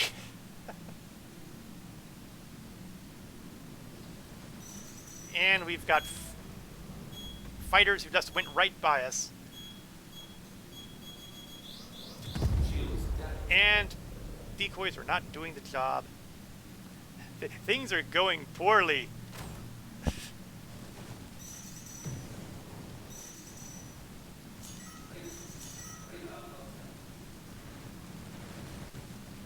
And adding insult to injury, I can't get a target lock on the guy I'm supposed to... Oh, I do have a target lock on him. I just can't tell because of the color. Couldn't deploy, they shot you down from underneath. Wait, are you dead? Oh man, those dirty rats. Okay. They're gonna have to pay the hard way.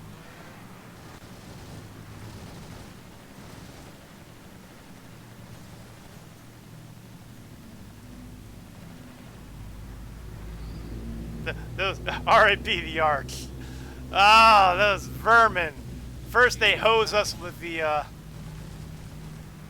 undocking the snub, and then they blow you up. And adding insult to injury, I cannot get a solid. So you know what? I'll just pick on the other guy.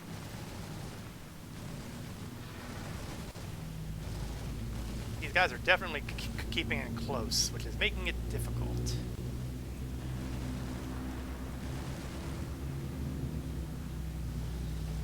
I mean, the Constellation is not exactly what we would call a ship of grace to begin with. And then we're in Hurston atmosphere. Oh, and I think somebody just clipped me. Like, whacked me with their ship. And worse yet, they had the temerity not to die.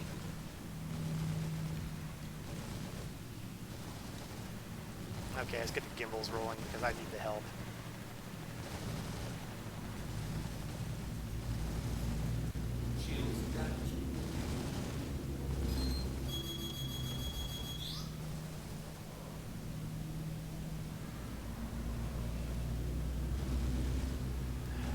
Okay, let's see about this guy. Oh, Buccaneer. Drake. Drake must die. Unfortunately, Drake is going to outmaneuver me all day.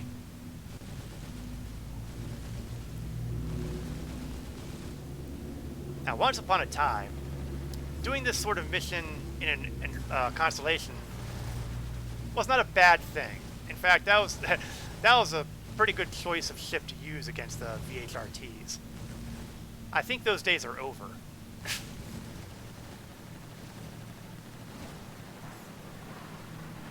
Well, the good news is I got some solid hits on the Buck.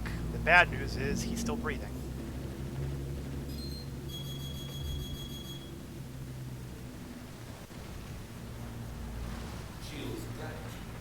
How is he still alive?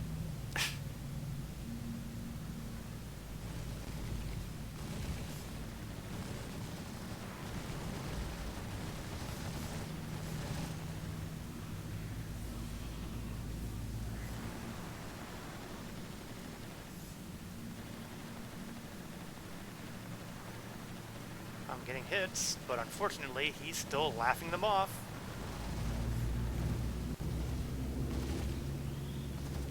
Oh, that red. He's got no wing. How is he even steering? Oh, good. That's one problem out of the way. Let's see if we can keep cleaning.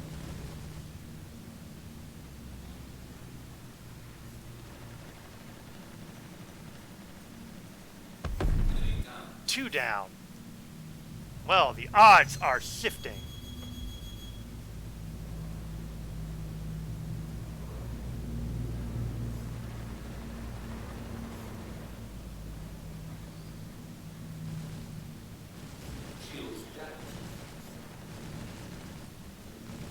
Oh, not good, not good, not good, not good. Steer up, steer up, steer up, steer up, up, up, up. Oh. Oh, that was too close. The gravity of the situation almost did me in.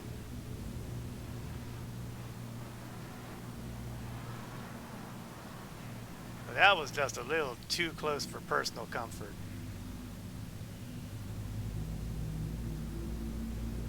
Let's see if I can get a...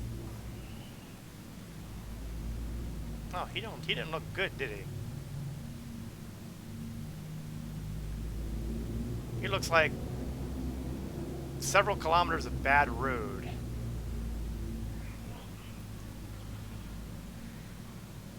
And despite that, he's still out-turning me.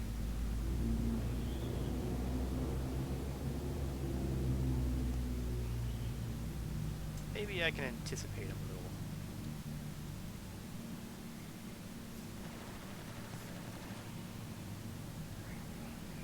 I wonder if this is the guy who clipped me, because I don't remember getting that many good hits on him.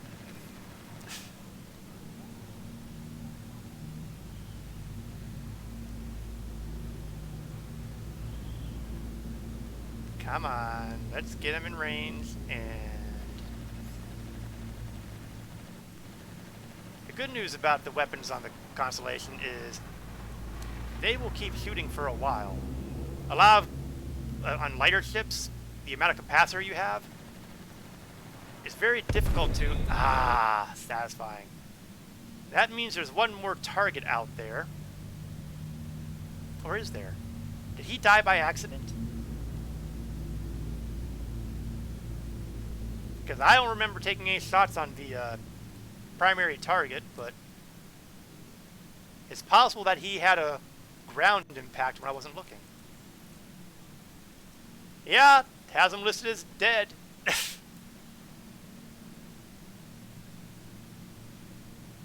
Okay, so, well, so much for Kruger again.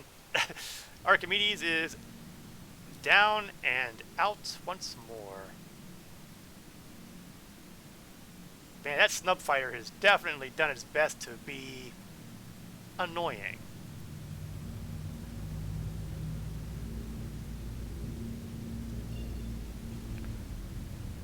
So we're going to head our way back to Everest Harbor. Actually, I'm going to work really a little bit harder than that because I'm pretty deep in atmosphere, like only a couple hundred meters off of the ground, so better go. Gotta get back to your own shenanigans. Thanks for letting you tag along. Hey, nothing, no problem. Glad to have you along on this one. Sorry we couldn't get that snub fighter to cooperate. Stupid snub fighters.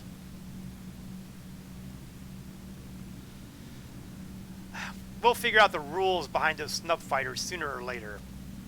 I don't know if it's because I called it out. I don't know if it was because Mars was aligned with Venus wrong. I don't know if it was, I know, a bug. I know it's crazy talk, but yeah, Star Citizen does have a couple bugs.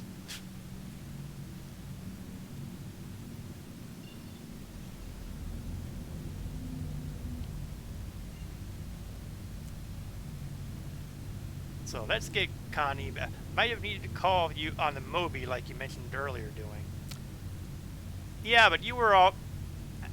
I don't know. Maybe. I didn't think you would need that to undock. You would have to do it for docking. Wait. Why am I getting docking messages now? There's no snub fighter attached. How can I be getting docking messages? Ladies and gentlemen, Star Citizen.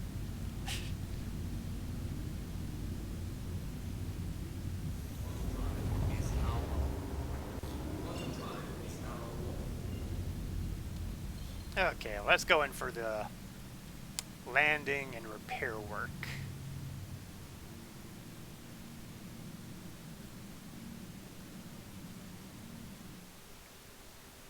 As far as ship damage goes, yeah, I might have taken a few hits.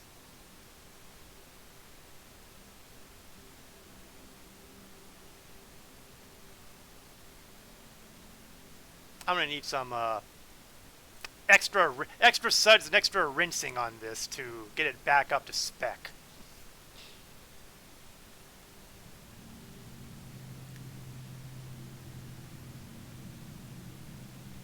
I think what we'll do is we'll swap the ship for the Mercury. We'll head back to Olisar. We'll claim the Phoenix, and then we'll see what it comes back with.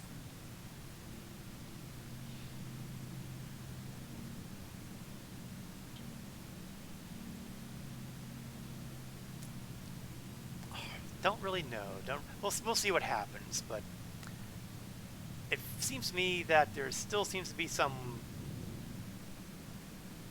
issues, perhaps, with snub fighters.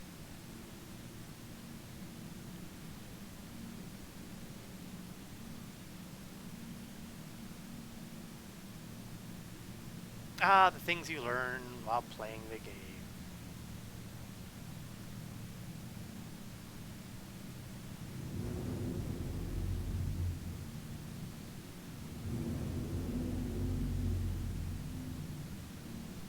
I should be close enough to... There we go.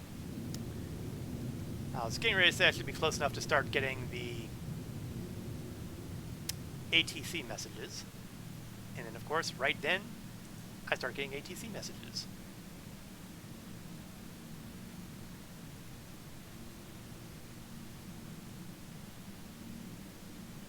Please proceed to assigned landing bay. And where is my assigned landing bay? Closer than I think. Let's do a little bit of aligning here.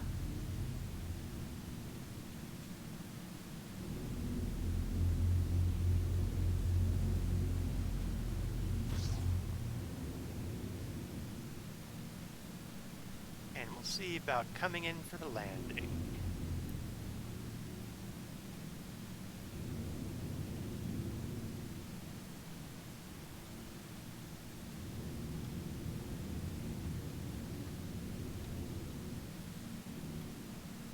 Excellent, excellent.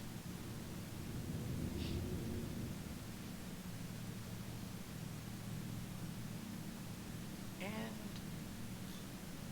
down. You know what? Actually, it occurs to me, Landing complete. Have a pleasant stay. why would I repair the ship when all I'm going to do is claim it back at Olisar? That's throwing away repair money. Why would I do this? Once in a great while, my brain catches up with me. It's rare, but it does happen.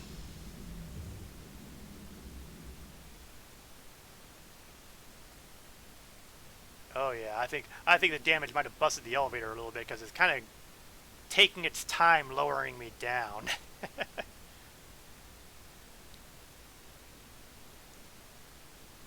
Either that or it needs an oil can.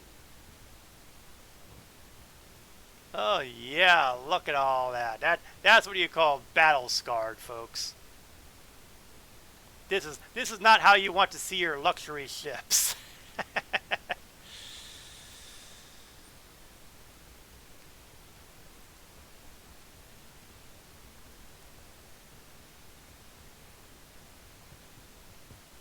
What a ride. What a ride. But I gotta tell you,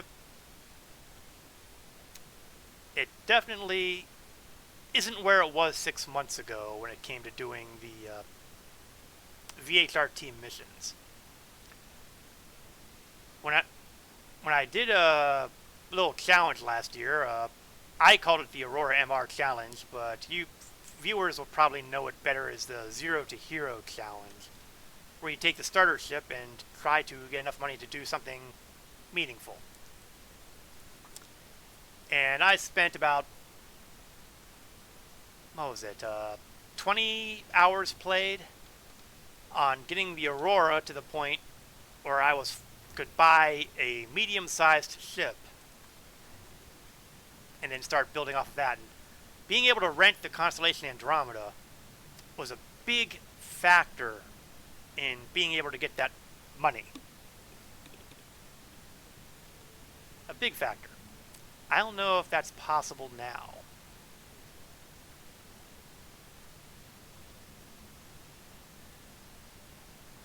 Of course, there are other ways to get the money too, but that's the one that immediately comes to mind. Alright. Store up the Phoenix. And break out my Mercury. Definitely still is, just rough with the VHRT bugs that can happen. Well, you know, it's not easy to stay on target either with those pilot guns because, you know, the other ships are pretty maneuverable and shields are not what they used to be.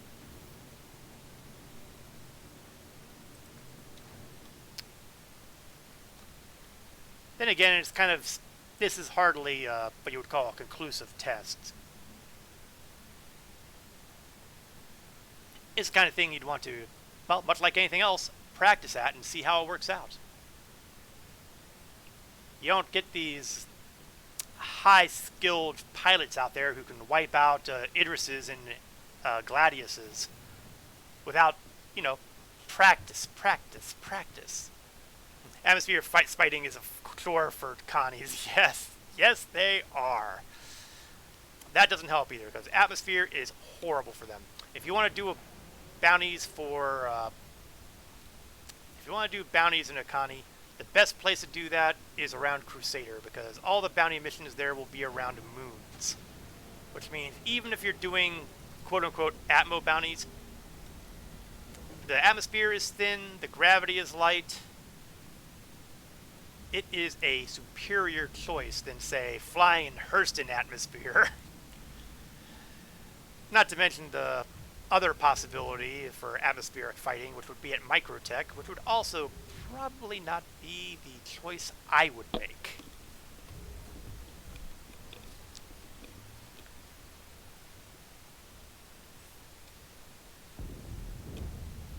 Crusader Industries, a journey worth taking. The other benefit of taking the Mercury back is that the Mercury has a good quantum drive, whereas my Phoenix, as of yet, does not.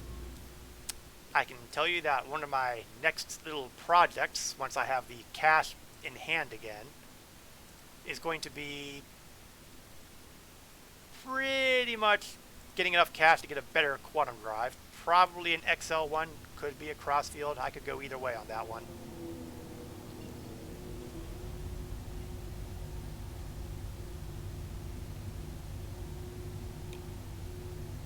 But in the meantime, it's time to return to Olisar, where I have most of my ships, and most importantly, access to those aforementioned better quantum drives.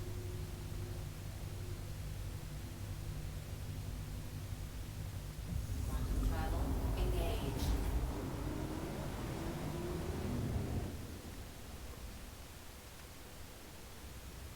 For those who are wondering, I am using a different paint job than the default for the Mercury. I'm using the Fortuna paint job, which I believe will be available again in the RSI store in a couple weeks. The Fortuna stuff tends to roll out during the St. Patrick's Day holiday area. Green, you get it? And they will probably have the paints for the Mercury. They'll have paints for a couple other vehicles, I think. They will probably have the Cyclone MT out again because that's kind of greenish. And maybe, and here's where we start rolling back to the whole title of the stream here today. Maybe the the Constellation Phoenix Emerald may also be on sale, which is a variant of the Constellation Phoenix, except it's, green. They didn't put them out last year, which was rather a surprise to me. So it's an open question as to whether or not they'll do it this year or not. And, it's kind of an iffy thing because they're getting away from doing the different ship paint job things and just sell the paint. But I really don't know how they're going to do it for the Constellation Phoenix. They may just decide to say, nope, we're good. And that's perfectly okay. That's perfectly legit. But it seems like a safe bet that at least the Mercury paint will be up again. And the problem with this paint is that it tends to look kind of dark and dull gray if you aren't looking at it in the right light. If you look at it at the right light, you can see the green. But other angles, it's kind of more of a, well, dull and dark.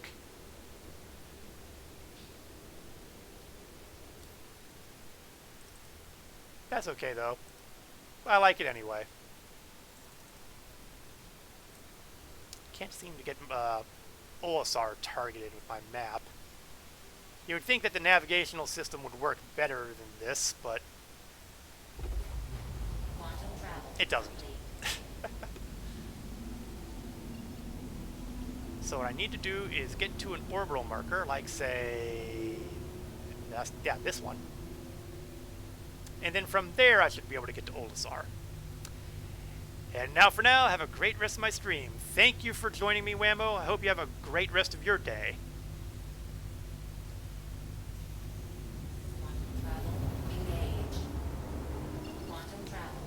Now at this point, I should be able to tag Olisar.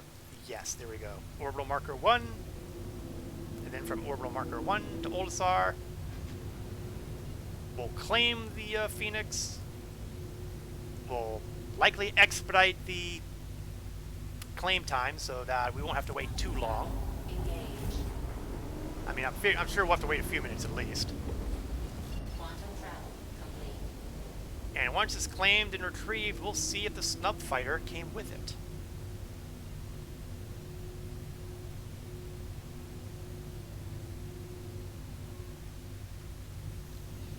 Quantum travel engaged. Quantum travel complete. Alright, Port Olisar. My home away from home.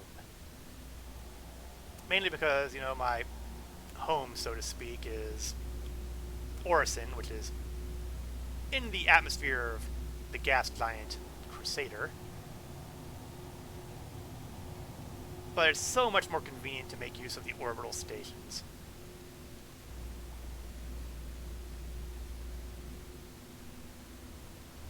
Landing gear down. Cut the approach speed. Start leveling off. Cut off cruise control. Manual control only. And auto land.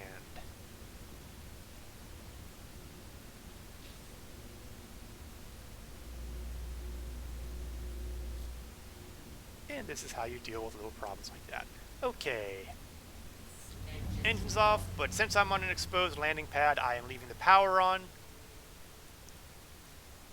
Just in case someone were to come by and start shooting at me, so that my ship would not blow up immediately. Now, whether or not I would have time to escape, don't really know. The good news is, it hasn't happened for a while. But you can never be sure when you're talking about a game with other players in it who sometimes are more criminally minded.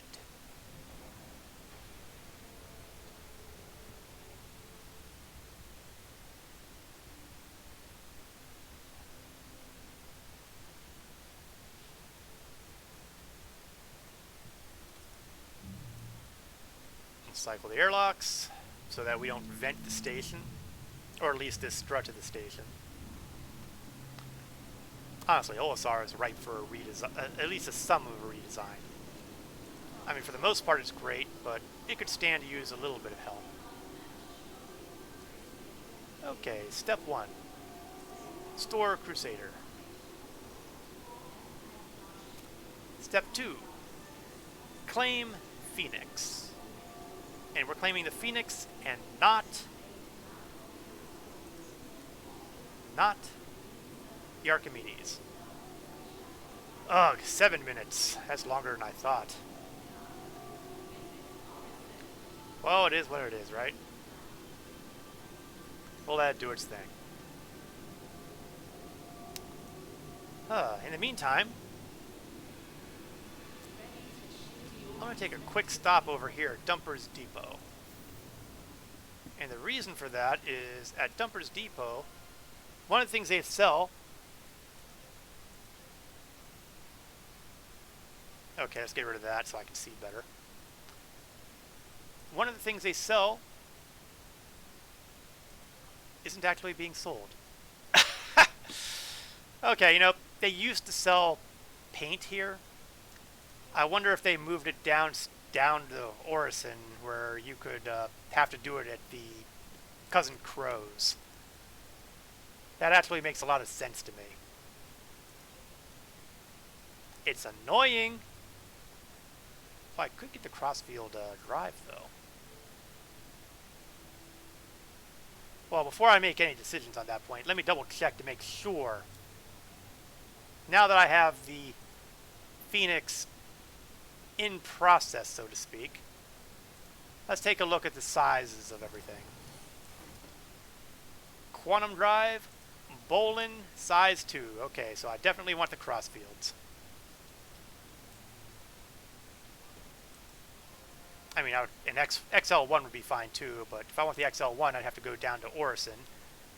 Whereas I can take care of the crossfield right here, right now. It's almost as good as the XL1, but not quite. Nice choice. But I am perfectly fine going with the good enough theory. And I've knocked my personal finances even further. What can I say? The plan for today did not go anywhere near like I had expected it to go today. Now, at some point, I'd probably want to replace the shield generator. It's a size 3 shield generator, which is a pretty respectable shield generator. I'd want to get an FR86, but I don't have any conveniently listed here. Now, you'll note that we have a size 1 generator here. And that's because when you're dealing with all of this, you're not just dealing with the Constellation, you're also dealing with the snub. That's why we have 3 power plants listed. 2 are for the Connie, 1 is for the snub fighter. Vehicle weapons.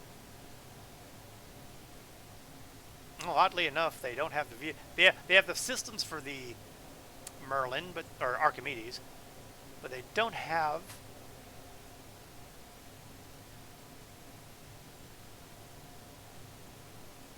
well, maybe they do, because we've got Bulldog size 1 Bulldog repeaters, so yeah, I guess they do actually have them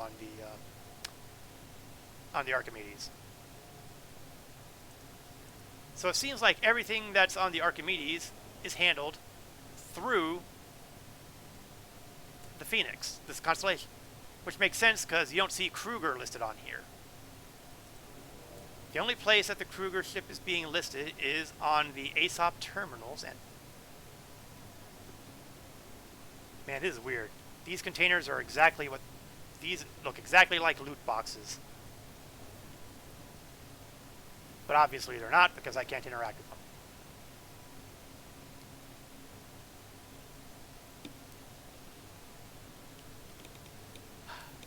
Question on missiles. Then again, I'd claim the ship, so they should have a full load of missiles again anyway. So now, after all of that, I've got 154,000 credits left in my name. Which sounds like a lot, but in the great scheme of things, it really isn't.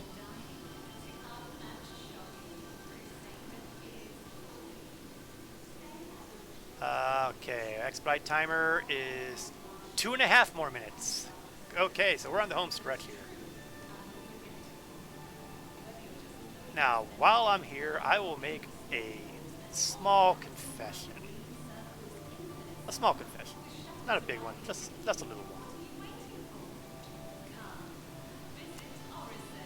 This month, I took advantage of the fact that there was a subscription ship of the A2 and M2 and C2 Starlifters, and did a 1-month subscription. And from there, I grabbed a few things that on the subscriber store that I've been meaning to pick out. I've always had on my hit list to pick up, but never really gone too deep into. I never had the chance to, because I never did the subscriber thing, and I wouldn't do the subscriber thing until I felt I had a good reason to do so. And that good reason had to be a subscriber ship that I would fly, like A2. Mainly because I wanted to try bombing the dickens out of the Hearst Dynamics building. Didn't work out. But it did allow me to pick up a number of the more interesting possibilities to me. And by that I mean this. This is the Wow Blast Desperado toy pistol. The only weapon... Gotta reload. The only weapon that can be used in a space station in an armistice zone. Take this!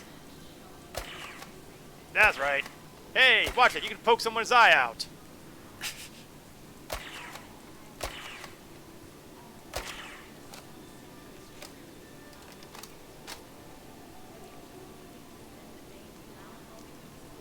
I wanted to get a hold of these practically since day one when they first introduced these things.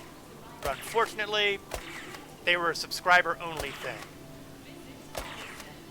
But now that I was able to do 1 month subscription, I was finally able to arm myself with a Nerf gun.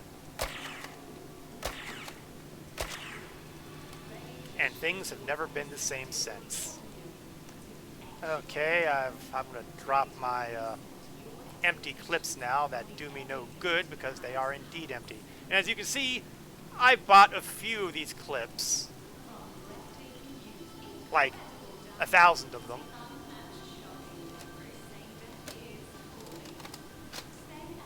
Because that's just the kind of crazy I am. One of the things I like to do, I was lent one of these by one of my org mates when we were stopping at a bar over to Area 18. And since the bartender wouldn't serve us right away, I started popping him with one of these things.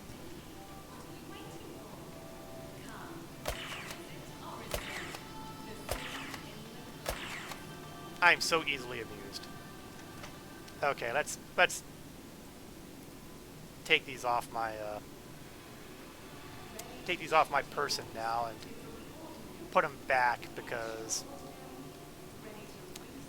as a subscriber item, that means if they are lost, they will never come back. Unless you do a character reset. And I'm, unsurprisingly, not really willing to lose the gun. I can live with losing the ammo. The ammo you can buy at any ammo shop in the system. Okay, looks like once I got them pulled out, I can't stack them again. Stacking is one of the problems that the new inventory system has, and that's something else I feel should be addressed at some point. But as usual, I was not consulted. Alright, expedite timer should be rolling. Let's pull out the Connie and we'll see if the Archimedes is also repaired and also attached. If it's not, well, then we have a problem. Not a major problem, but it's still a problem. The Archimedes is indeed attached. So once more, the Constellation Phoenix is back in its pristine condition. Now, the downside, of course, like I mentioned, is the fact that we couldn't get it working properly by just claiming the Archimedes. It's a snub fighter. But you know what? That's okay. That's okay. All is well and all things are well.